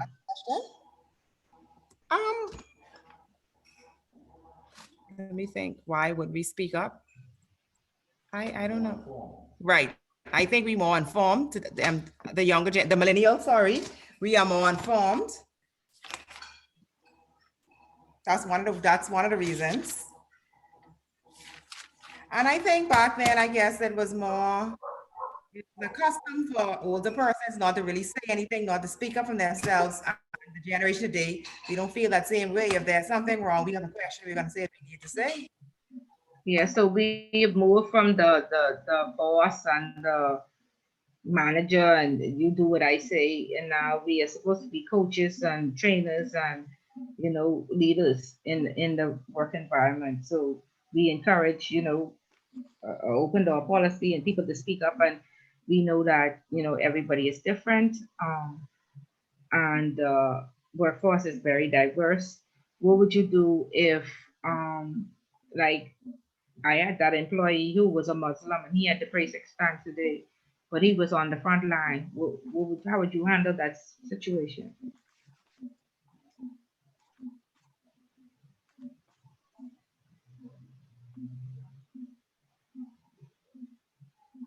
Margaret?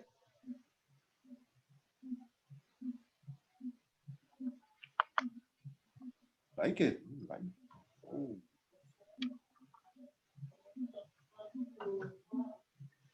Margaret, go on.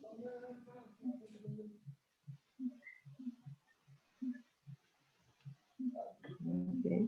Daniel, are you there? I'm here. Okay, so how would you handle a situation where you would have a Muslim employee on the front line that needed to pray 6 times a day?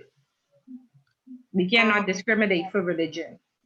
we can't discriminate for religion, but I mean, it might not be feasible. So I guess me and the employee, we can sit down and see how best we can accommodate them, like with a work hour, probably taking a 15-minute break or a 5-minute break once, it's permittable, once it's conducive to the work atmosphere.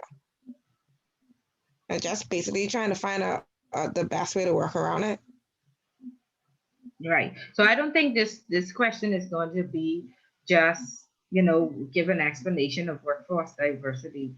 More than likely, it'll say, how do you, find a solution for a problem or an issue, like, something that affect where you cannot discriminate. The same thing with what happens if you had an employee who used to show up as a male and then one day he shows up as a female. What do you do? What was he hired as? First thing you do A is male? consult HR. Well, what I find now with banks, well, not my bank, but there's another bank that's more open to things like that. They did a whole change with their guidelines and policies because their CEO came out as transgendered.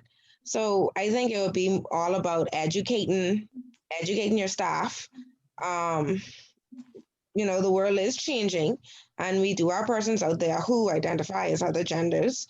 So it's all about basic education and just helping persons to become more aware of the proper way to go about things. So yes, a person may have been hired as a male or a female, but now they identify as another gender, and we can't just discriminate them or say you disagree. So we just have to educate ourselves on how to work around it. Okay, very good, excellent, Daniel. So that's where I want you to think along the lines, not just a definition, but how would, as supervisors, how would you handle a situation? And then definitely your team, they may be afraid or they don't know how to act. I know there's a big thing going on now about the use of a bathroom. What if now that person wants to use the bathroom, the ladies' bathroom? How would you coach your team through something like that? Okay. Okay, good. Anybody else wants to add? Okay. Somebody said something? Somebody saying something? Oh, I was just going to mention. I mean, you could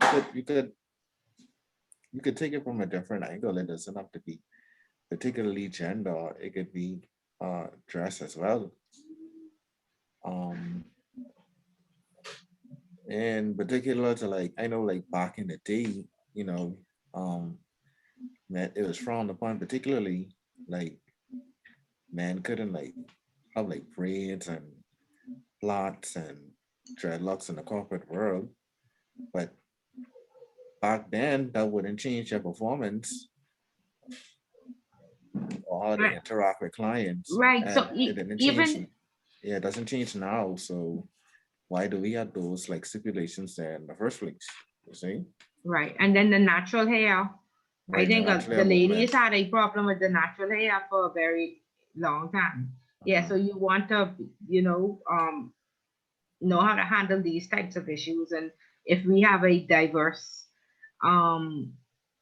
workforce, it can't just be diverse with LGBT and be, religion. It has to be, matters that affect all races, not just, a few that have been around for a very long time. Okay, so you want to make sure that everybody feels included, or there's that ambience is inclusive. We have a mixed population now, and now some cases we don't know who's who. So we a lot of nationalities were frowned upon in the past. How is it now in their workforce? Are they feeling included, or is it still them versus us? Do Bahamians still feel that they're better than Jamaicans or Haitians or Africans? Are people feeling that type of, are they feeling included or inclusive at work? Yeah, so there are a lot of issues and a lot of things that we want to train you, like Danya said, it's just training and educating people that I am normal. Like Yuri said, that the way my hair looks does not affect how I serve customers. So yeah, okay, yeah. So from that aspect, okay. Thank you, Dania. Do you also want to give your contribution to number 7, please, on counseling?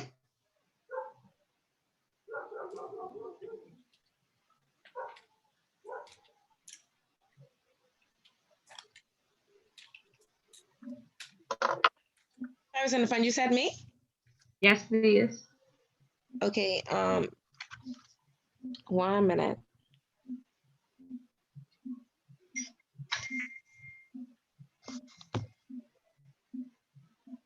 Or you want me to come back to you and go with Fabian? Fabian, are you ready? And give Dania a minute or two. Okay.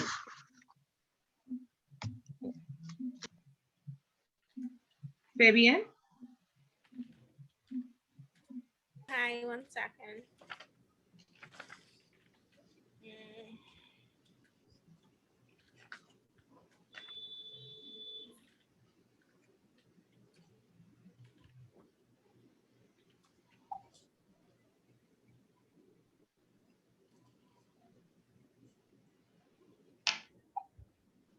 Well, for constant employees, according to the book, it states about 5 to 6 different methods and ways that you can consult your employees.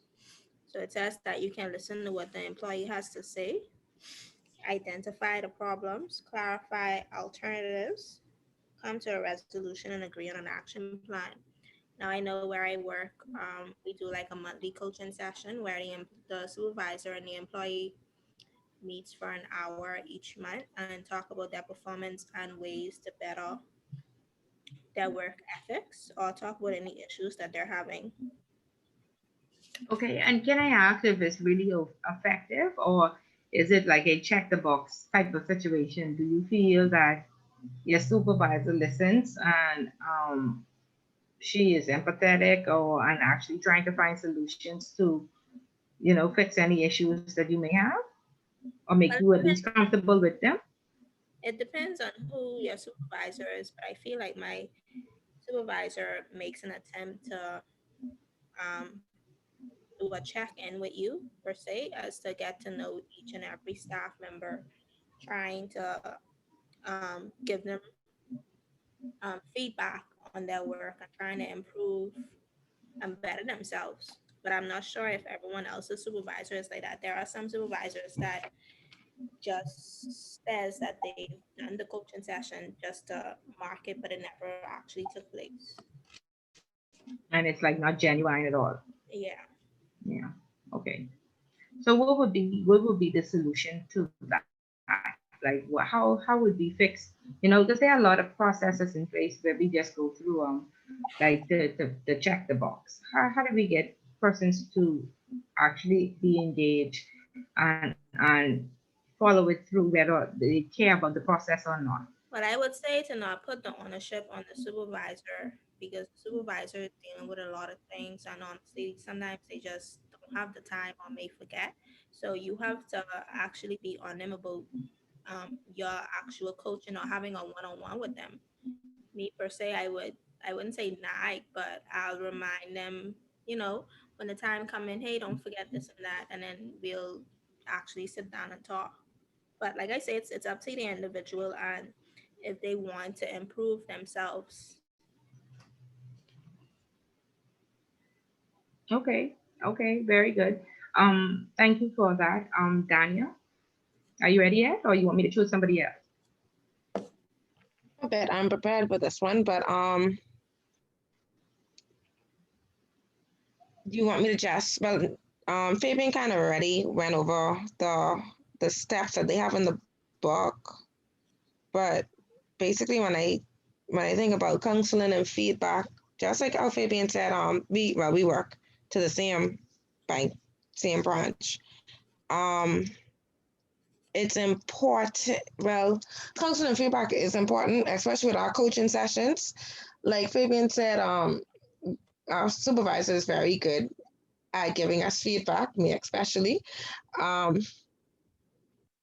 It's needed because sometimes you need a extra push for work. So you can, depending on how long you've been in a certain area, sometimes you could become complacent and you need an extra person to tell you, you know, you need to tighten up here or do these things because in your eyes, you've been doing your job so long. Sorry. In your eyes, you've been doing your job so long that you don't need any assistance. You don't need anybody to tell you what you're doing because you feel as if you're doing everything correctly.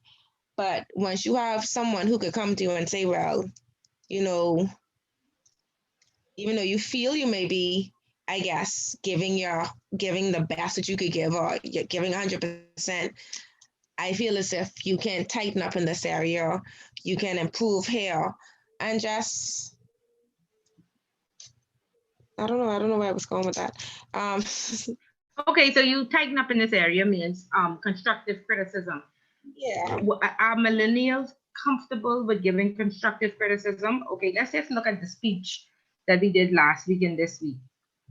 For the most part, the comments were 100%. I think one person said, you know, you could have done this better. So are we just yes men? Are we giving constructive criticism and ensuring that people, you know, go get to their best ability or capabilities? Are we having it's just yes man, and we're afraid to speak up, and we just want everybody to feel good?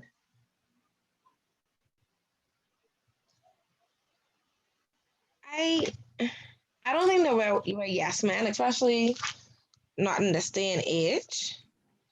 Well, I can only speak for myself.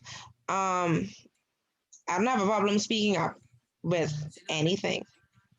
So there are certain things that I may not agree with when it comes to constructive criticism. So I don't have a problem, you know, saying, well, I understand you feel this way, but I feel differently. So I don't think that our workforce today are filled with yes men because we have a lot of persons who kind of speak up for what they believe in. I don't know if anybody may feel differently. Okay, great. Thank you for that, Danya. Does anybody feel differently? No, I agree with Danya. Okay, so if you were to put that in your essay, what would you say? I agree, or how would you turn? What example would you use? What I write, if first of all, I would explain, like, I'm not sorry, the first person who spoke, I would explain the 5 ways, the counseling process. I would explain that process as the first thing I would do. And I think the next step I would take is the stating the importance of feedback. That's how I would take the answer the question. Okay, and you would say in that importance of feedback that perhaps use the sandwich approach and tell them what was good, but also tell them what is bad and offer them a solution or offer them some training or some help. Most definitely, yes. Okay, I just want to be sure y'all don't write too much fluff. You need some examples to make this get to 20 points. I agree with what she's saying because I do think feedback is important because, like she said, sometimes we are on these jobs for a while and we do think we are doing it perfect, and you know, sometimes that might be the case, or it might be a case where you think you're doing so well, but you really ain't. But I'm not going to know that unless my supervisor comes to me and lets me know. Okay. Okay, great. Thank you. So I will tackle it. Yes, ma'am. Okay. Okay, so do we feel that we have enough meat to put into this question to get full points? We have enough meat? Okay. No response. Okay. Kendrick, absenteeism and presenteeism. Absenteeism and presenteeism. Okay. But this one I had to do some research on it. Yep. Yeah, because this one wasn't in the book. Well, it was partially in it. Remember, we talked about it. I remember us discussing the last class, and I said, yeah, you have to go in. Okay. the first thing I did is actually examine what exactly they were. Absenteeism refers to an habitual non-presence of an employee at his or her job, or in the situation of a student at their school. Now, with that, I also looked at what are the possible reasons for that happening. And just before I go there, presenteeism is a problem of, it is a problem where workers come to work, like we discussed. A lot of people reach to work early, but until 9 a.m., they're still in the break room. They're still in the kitchen drinking coffee or around the water cooler. So they're to work, but they're not at work. They work to work early, but they don't work until time starts or even after the fact. What I notice is that they kind of have similarities in that and differences. One is more easy to be quantified because if a person in the work, you know they're not to work. But with presenteeism, you find that individuals who are physically there, but mentally not there because they ain't really working. Absenteeism, reasons that could occur from what I got was job dissatisfaction. That was one of the first things that they said. People just don't come to work because they ain't interested. And then secondly, looking at it, it could be an ongoing personal issues. And thirdly, it could be something related to a physical or mental issue where they're in need of medical assistance. With presenteeism, there's similar aspects in regards to, for instance, if we go to page 3, I think it's 312, where they cite the scenario of Denise, whose son was arrested for drug trafficking. Now, Denise came to work, but mentally she was not there. She was not there because she was dealing with a personal issue. And that would tremendously affected her because she couldn't function on the job. So that aspect, we saw how that operates really on the job in regards to presenteeism and looking at how we can solve that issue. With presenteeism, we can put strong management in place for both, basically. With absenteeism, we could put a... Hi, sorry, Kendrick, I think it's either Denise or Yuri. Can you mute your mics, please? We're getting some feedback. They have long-lasting and loyal friends. Okay, I don't know if they did. Okay. Yeah. All I right. guess unless there's somebody in the back of you, Kendrick. It may be, yeah. Okay. It may be. Okay, presenteeism is more likely to occur when employees suffer from heavy workloads or they don't feel secure in their work. That was 2 aspects that they looked at. Remedies of dealing with that is basically putting a strong management in place and trying to, what we talked about earlier, putting a comfortable work environment in place. That could remedy that issue. And also with absenteeism, putting in place safeguards to ensure that you can track where individuals are not to work and put some reward system in place. That's one aspect that they also get. You come to work, you don't take time off, and we could see that we could track that you're working, then there'd be a good reward at the end of the year. Okay, which one is more expensive? Which one is more expensive? I think it's, what did they say? I think they said, I think it's presenteeism, because even though people are to work, if they're not fulfilling their role, then really you're still losing money as a company because you're not getting stuff done. Correct. Okay, so I think the questions will be geared towards what's more expensive and why. Okay. Okay, great. Thank you. Any other questions? Perhaps we should make this question your essay question. No? Okay, no response. Okay, no response. Miss Bullet, I ain't getting in that. I ain't touching that. Perhaps. Okay, thank you very much, Kendrick. Yuri, potential problems in the performance appraisals?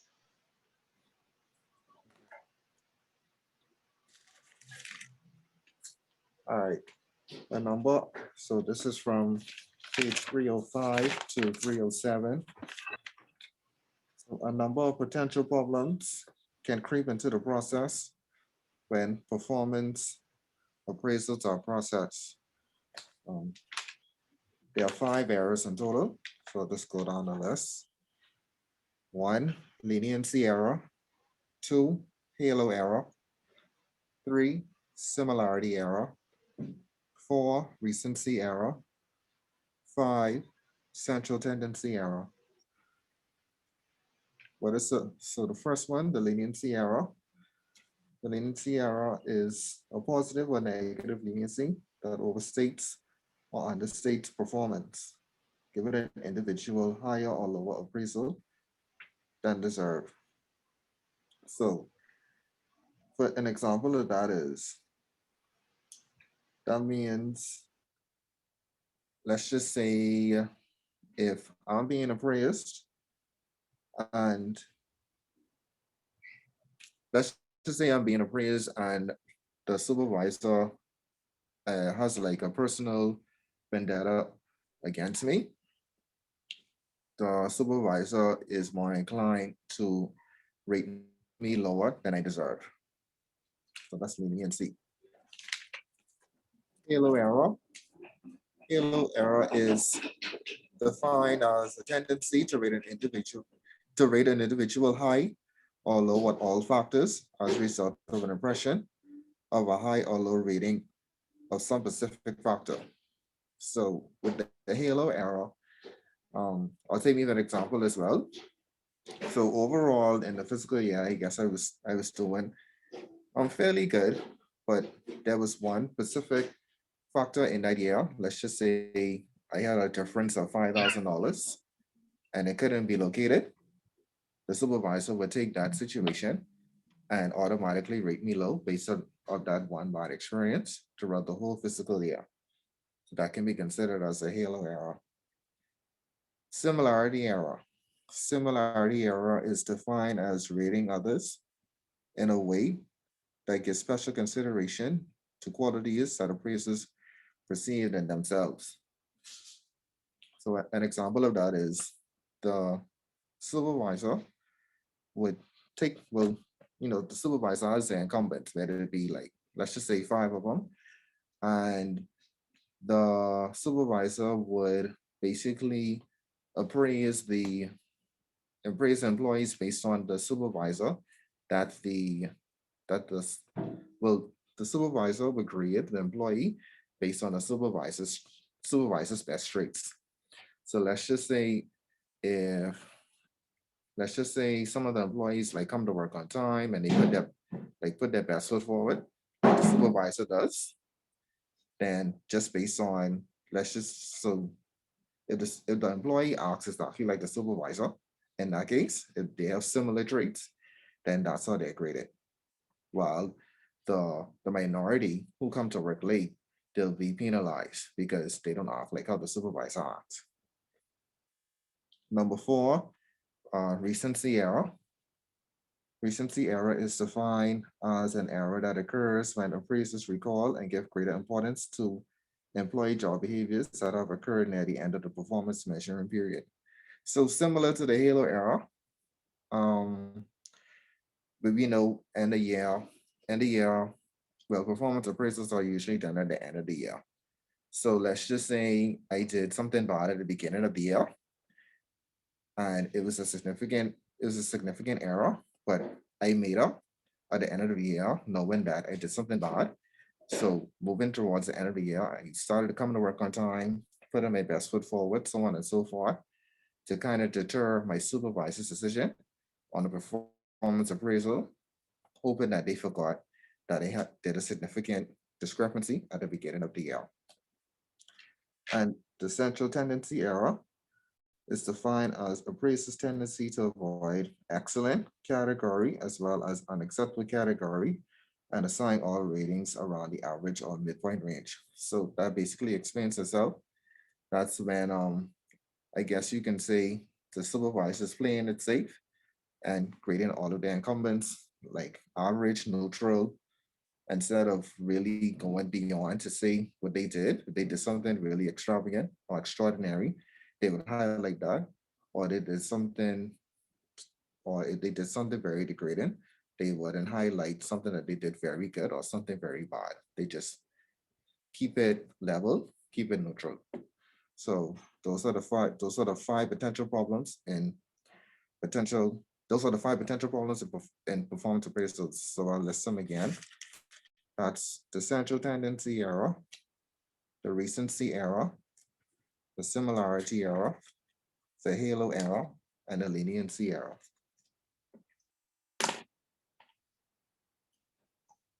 And that's taken from pages 305 to 307. Okay, Yuri, thank you. Are there any questions? No? Okay, Tanishka, goal setting, vision, mission statement, and values. Okay. So goal setting. Just a second.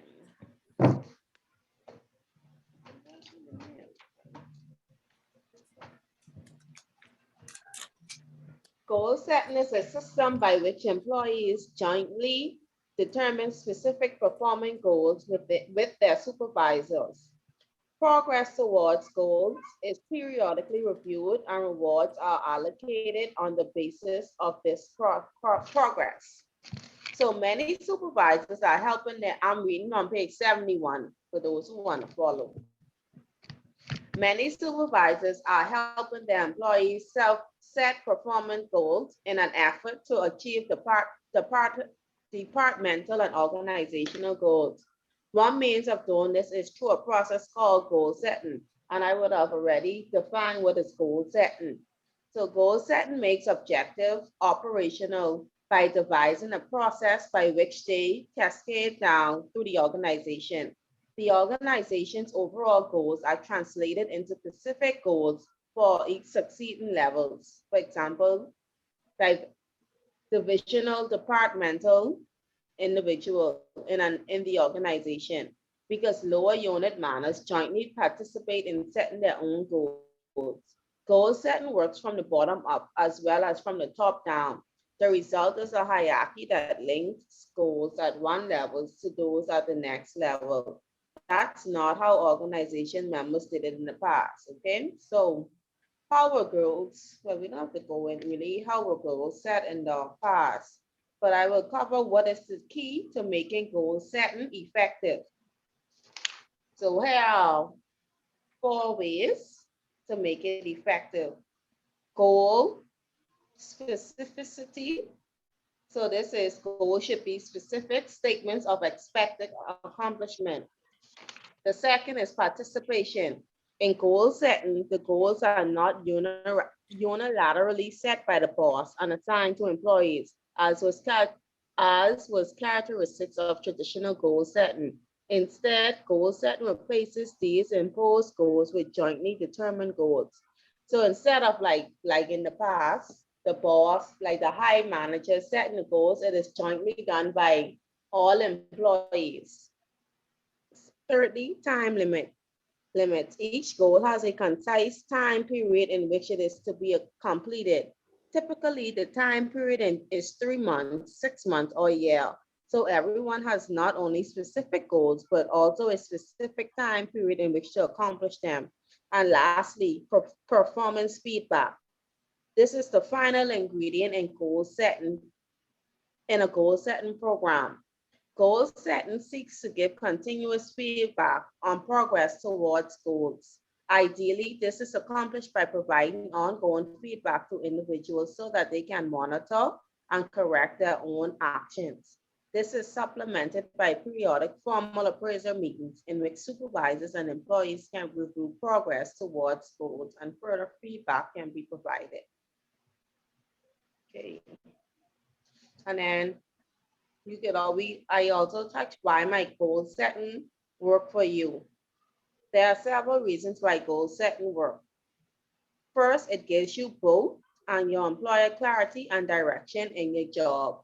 So it's a good communication tool, meaning like if you have a discrepancy on what you have to do, that's why your supervisor is there to ask questions.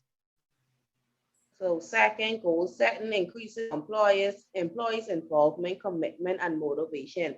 And I feel that comes with getting everybody involved and getting to understand everyone as an individual. And finally, goal setting can minimize the politics in the performance appraisal and reward allocation. Subjective factors such as employees' effort and attitude or your prejudice. So that goes by like you just getting to know that person so you can probably understand them more. And that's for goal setting. And mission statement is just a second. Can you start by telling us the mission statement for your company that where you work? Sadly, I wouldn't say I don't know it. I don't have it on hand. Okay. Mhm. So I asked y'all for this about how many times? How many times, Kendrick, I asked y'all for the goals and the mission, the vision of your company? From the onset, A few from times? the onset 6 weeks ago. Okay. Okay. Okay. Tanishka, continue. Yeah, okay. Sorry, 1 second.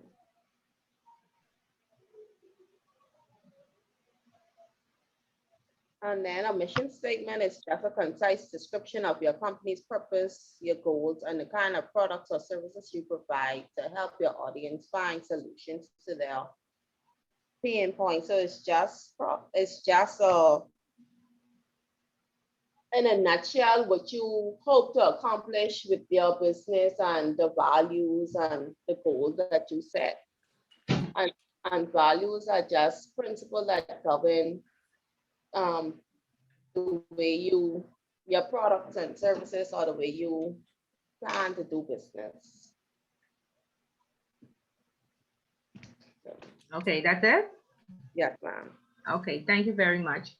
What are one of the common issues in the Bahamas that we have surrounding goal settings? It's not displayed in public view for the staff's consumption. It's not displayed well? It's not publicized by most companies. Okay, you were talking about the vision and the mission statement, or are you talking about the goals? I think it's the mission and the vision. Most places don't. Yeah, so mostly, mostly, each Fortune 500 company has a website, and on there about us, you should be able to see, their statement. And normally when they send out marketing material, they add it in there somewhere. And then normally we see it in the lunchroom on the wall. So it ain't really, out in the areas where the customers are, but it's throughout the institution, right? In the break room and stuff like that. No, Kendrick? Oh, man. no. For us, I took it for myself to look at it in our AGM booklets. It's constantly there, not just for staff, but also there for the membership. So they're constantly reminding us to what standard we ought to have, both employee to know as well as our membership. Okay. So I that's not it. Remember the issue that we discussed in class in terms of goal setting? Remember the goal should be SMART, like Tanishka said, specific, measurable, attainable, timely, Yes. and T. Realistic. Which one I missed? No, I say Realistic. unrealistic goals. Realistic. Realistic, correct, right. So from the SMART goals, remember in the class we discussed issue that happened at a few of the banks in the Bahamas? Oh, you mean when they were actually oh God. Kendrick, you say you have the same problem? When Are they your were goals setting the realistic? goals too high for the loan officers, Yes, the targets. yes. Okay, good. Who was that? Somebody paying attention to me. I feel a little better now. Who said that? Denise, one Tanisha? Okay, thank you, because that was I Denise. should make that your essay question. That's was Denise. Denise. That was Denise. Oh, that's Denise? Oh, okay, good. Very good, Denise. Somebody is listening to Miss Bullet. We're listening, Miss Bullard. We're listening. We're listening. Anyway, in this team, we are only as good as all of us, you know. And so, if you want to make this more engaging and more, interesting, it is a lot of work. It's college level. You go to the 300 levels after this. This is 200 college level. It's discussion based. You read, you come, we discuss. Okay, and so I hope by now everybody is comfortable. They are familiar with the book, and we can, in the second half of this course, what my hope is that each of you will act as if you are the supervisor and practice on the rest of the class. So, I will even be calling on you more than I have been before. And so please don't be selective over when you're going to respond and when you're going to come to class, because a lot of you now are at the point where you're losing your 10% that you would have gotten in the first two classes. Points have been deducted because people are selective when they respond, and most times I don't feel like everybody is engaged. So perhaps we need to, in the second half of this, turn our cameras on, and so we can know that everybody is engaged and cannot be selective of when they choose to respond. Okay, I don't know. I'm open to suggestions. Y'all can let me know what is needed, but I know everybody would have paid to be here, and that means you are not buying a new purse or making a car payment or a credit card payment or going to the grocery store. So you would have made an investment in yourself. So I want you to get the full, amount and even more than with the investment that you made. So try your best to stay engaged. And I know it's difficult. Most of us are working from home, and we are at home, and we have the kids, and we have other responsibilities. But try your best to get some undisturbed time so we could, remain engaged. And definitely, if I set, homework or an assignment, please just, don't take it upon yourself to just don't show up and don't say so. Everybody had a question. Some persons called me, some persons emailed me and said I'm not able to make it, perhaps they didn't give me sufficient time, but nevertheless they called. Some people just did not show up. And so we are going to do this again in the final exam. And so if you don't show up, that means, well, I guess the class will just go and study that on their own. But at minimum, you should give an explanation. If you don't remember, we want to be supervisors, so we have to now start to act like supervisors. And so if we're giving a task and it's not an emergency, at minimum, you should excuse yourself or send a response and say, I wasn't able to answer or wasn't able to attend or something. But you don't just leave your tasks and have everybody wondering if we should go on or, what next to do. And then please be better prepared. This review class was for your benefit, so, perhaps you wouldn't have gotten through the entire book, and each person had a one question or two, I would say at minimum, and out of 10, most of you didn't prepare for the two. So I don't know.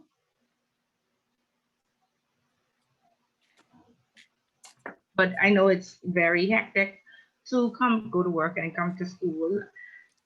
But you really have to, normally person say you need to donate or put aside at least 4 hours a week and dedicate it to this class for studying and reviewing, and then to be better prepared to come to the class and it to be a discussion, not Miss Bullet reading or somebody else reading, and because we're not prepared. Okay, so best of luck with your exam. For the most part, we would have covered it. If you study, it's very achievable. There's nothing that we didn't cover. And it's with hopes that we have a discussion, because it's to remember all these definitions. I can't even remember all these definitions, but I could remember the examples, and I could remember the little stories, and all of that helps. When you sit in the exam, especially if you have nerves, to be able to remember, how do I answer this question? What does presenteeism mean? What does counseling say? I don't want to just put some fluff and see if I can scrap a point, but I want to be, prepared. So, in terms of being engaged, and what we could do to make it more lively or entertaining or more provocative, I don't know. Yeah, let me know. So in the second half of this, we can leave this class being fully trained to be the supervisor and just waiting on the promotion date. Because we would have enough practice on the correct behaviors and responses, and the correct way to treat people. Ms. Bullard, if I can interject here. I will speak for myself. I agree. There's a lot of definitions that are here. And I think, personally for me, you do sometimes feel overwhelmed at times with the amount of information. But it's not that we're not listening and taking in. We're just trying to absorb the content, and not just book content, but the examples that you're giving. So personally, from my end, sometimes it's just trying to absorb everything.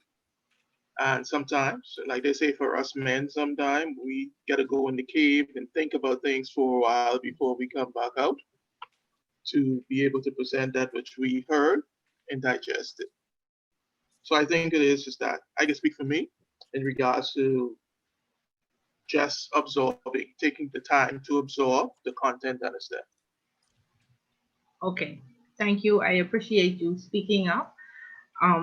I sometimes do go very ahead of myself, but faster than persons are able to keep up, and it's comprehensive and it's a lot of information. So I will, from my end, try and slow down and then scale back some of the information. But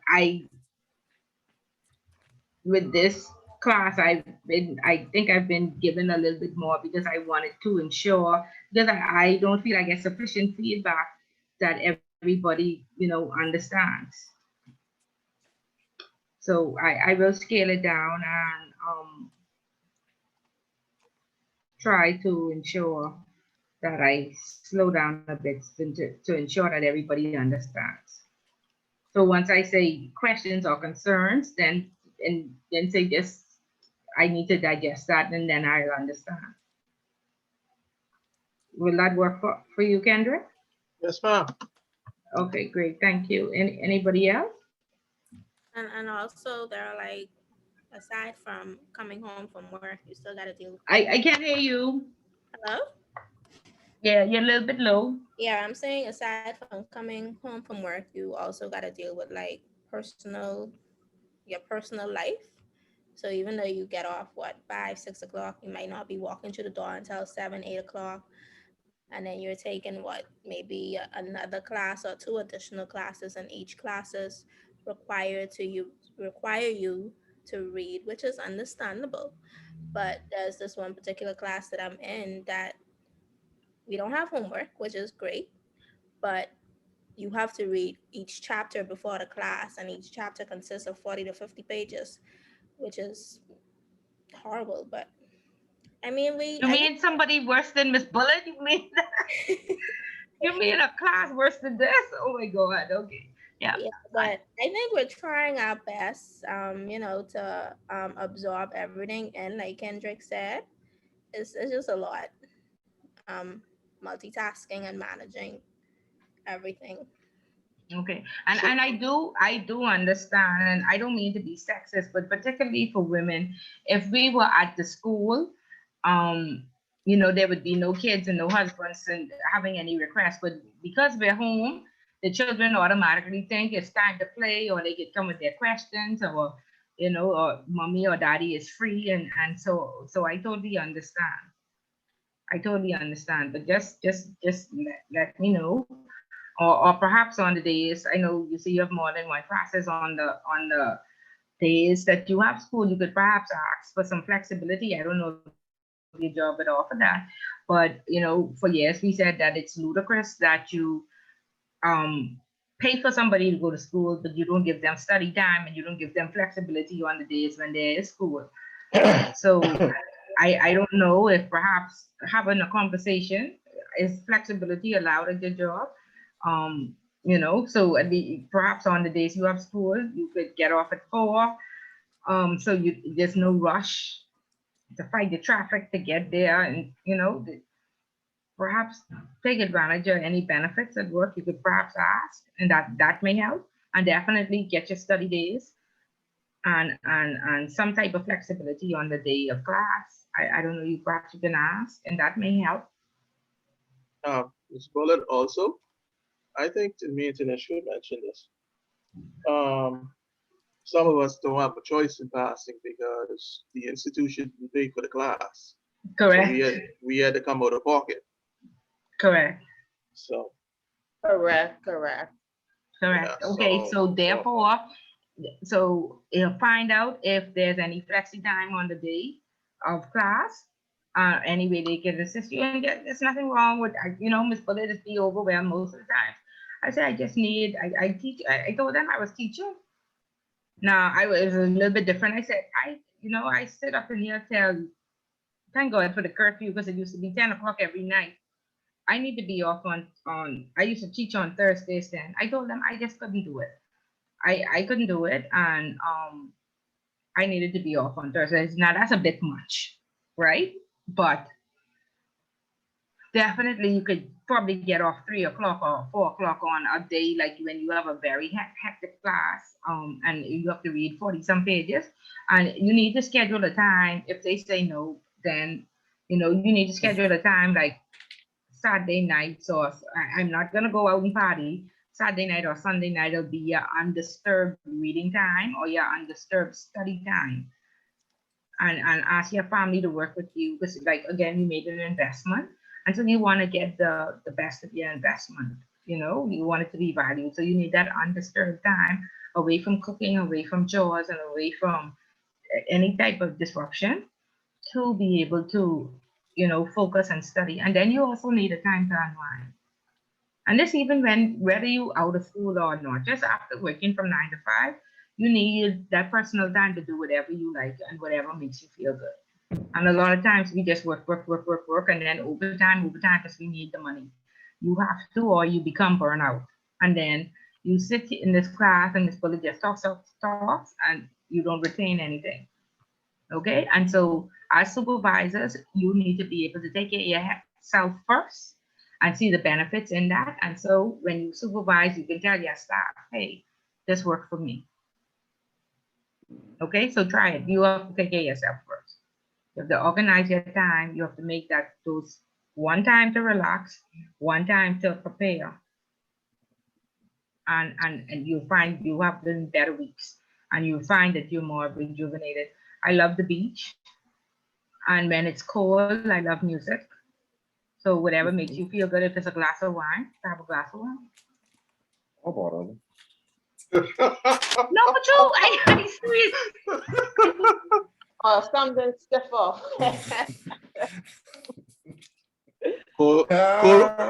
Colbert, behave. Yeah, but take care of yourselves, and this is the only way you mentoring properly. Because right now y'all ain't mentoring properly because y'all overwhelmed. And when you reach to the mentor or the mentee, you can't be there stressed out and overwhelmed and burnt out. The mentee will be like, I definitely don't be like this bullet. She always tired. She trying to show me something, and she burned out and she tired and she dragging along the way. So, most of the people learn by what they see. So make sure that you have sufficient, you take care of yourself. I And have so a that question. the people that you mentor in, I have a question, Ms. Bullet. When are we getting the grades back for this presentation? you'll get it with your midterm grade. Okay.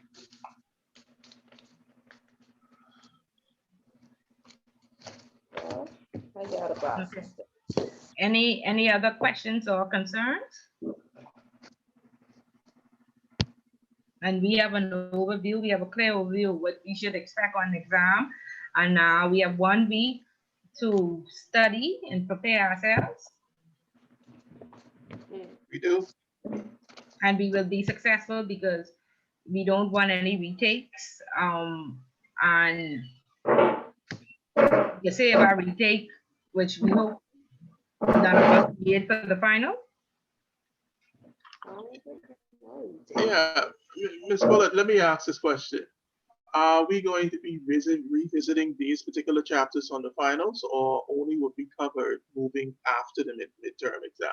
You'll probably have 1 or 2 questions from chapter 1, or but other than that, no, you'll cover what's on the agenda. Okay. So what we would have already, and that's why I was able to convince them that they are going to listen to your speeches, and I was able to tell them I didn't need to test on all 10, even though most of you did the same. That was, mentioned that everybody did the same question. So make sure. Ms. Bullet, if I could say, I think that everybody focused not really say on the same topic, but more or less the points I think that are of emphasis in our society right now. But anyway, that's a different topic for a different day. Yeah. Yeah, but still, it's okay. So, like I said, for the most part, you'll have, 2 or 3 of those questions that nobody covered. But the people, why will China and India rule the world? In fact, somebody said that on the news last week. I was shocked to even hear that again. Okay, so we need to go study the speech again.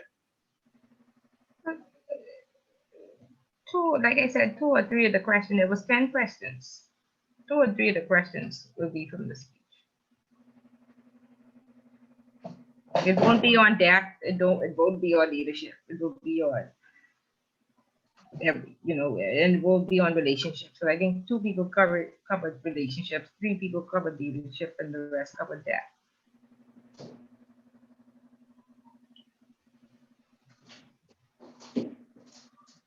Yeah, so just the ones that were missed. But like I say, don't worry, don't overwhelm yourself.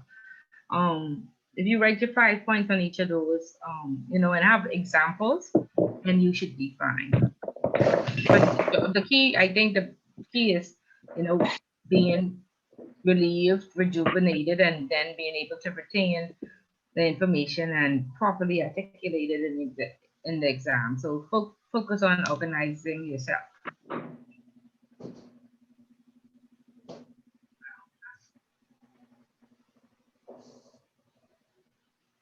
Okay?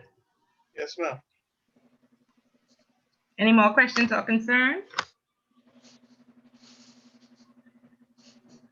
Okay, so best of luck to everybody. Like I said, don't be overwhelmed. It's achievable. Ms. Dean will be expecting all of you next week, Tuesday at 6 p.m. Please don't be late. If you can't get the day off for study day, then please at least get an hour off early so you can have a meal and not rush there and be properly seated at 6. And the exam should end by 8:30 the latest. 2.5 hours. Okay, but you should be finished in an hour and a half.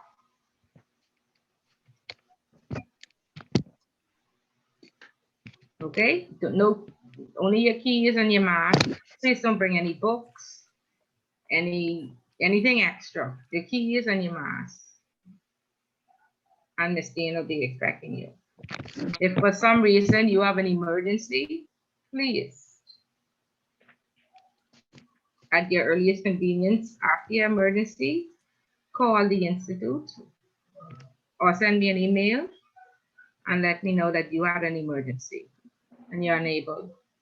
If you know of a reason why you cannot sit the exam before next week, you have to let me know in advance because another exam has to be prepared for anybody who was not there on Tuesday.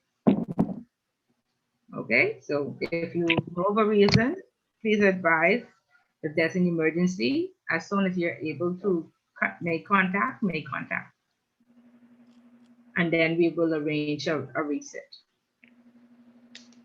Other than that, you will have to get a sufficient mark on the final exam to have 65% overall to pass the class. Not that you need 65% on the final, you would need way more than 65% because the final is only what? 60%. 60% of the class, yeah.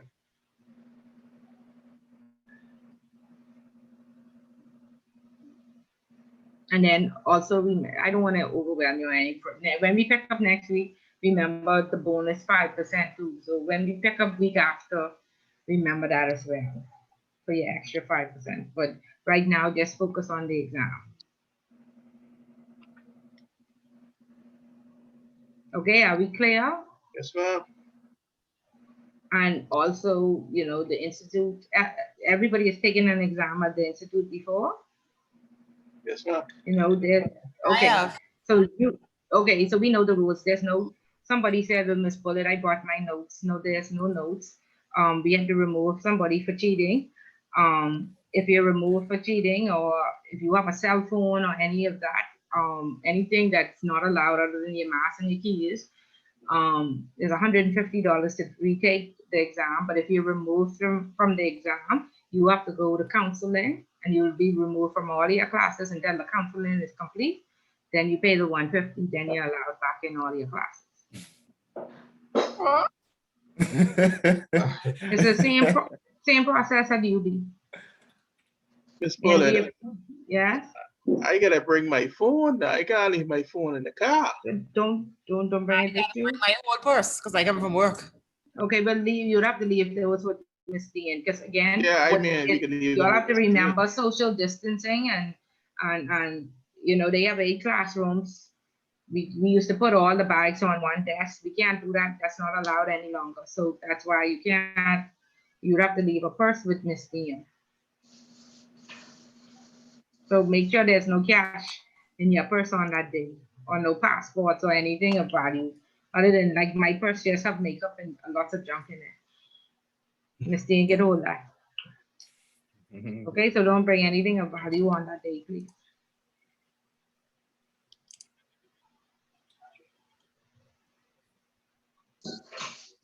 And people think that, I can put my cell phone in my pocket and then they put it on vibrate and it's vibrating against the desk, or you hear this constant zoo, zoo, zoo. We had to stop an exam and check everybody for cell phones. And so please avoid all of that, because all of that is also being recorded.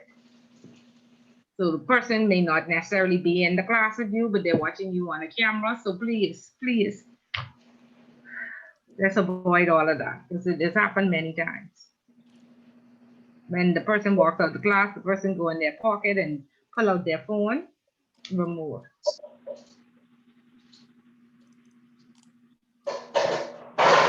Okay, but you're used to all this, so like I said, no worries, just so you for information purposes.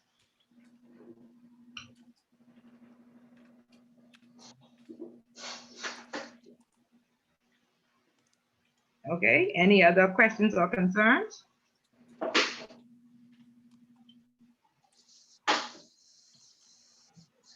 No, Miss Bully, give you all a doom and gloom report.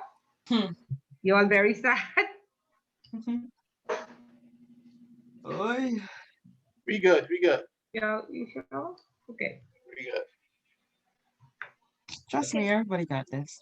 Okay, great, wonderful. Okay, so best of luck, and you know, most of you are very intellectual and seem to give very good feedback. So I have no concerns. I'm certain everybody will. It's definitely, like I said, attainable and achievable. So I have no concerns. Okay, so I'll see you all week after. So best of luck. Okay, man. Thank you. All right. Okay, take care. Good All night. right.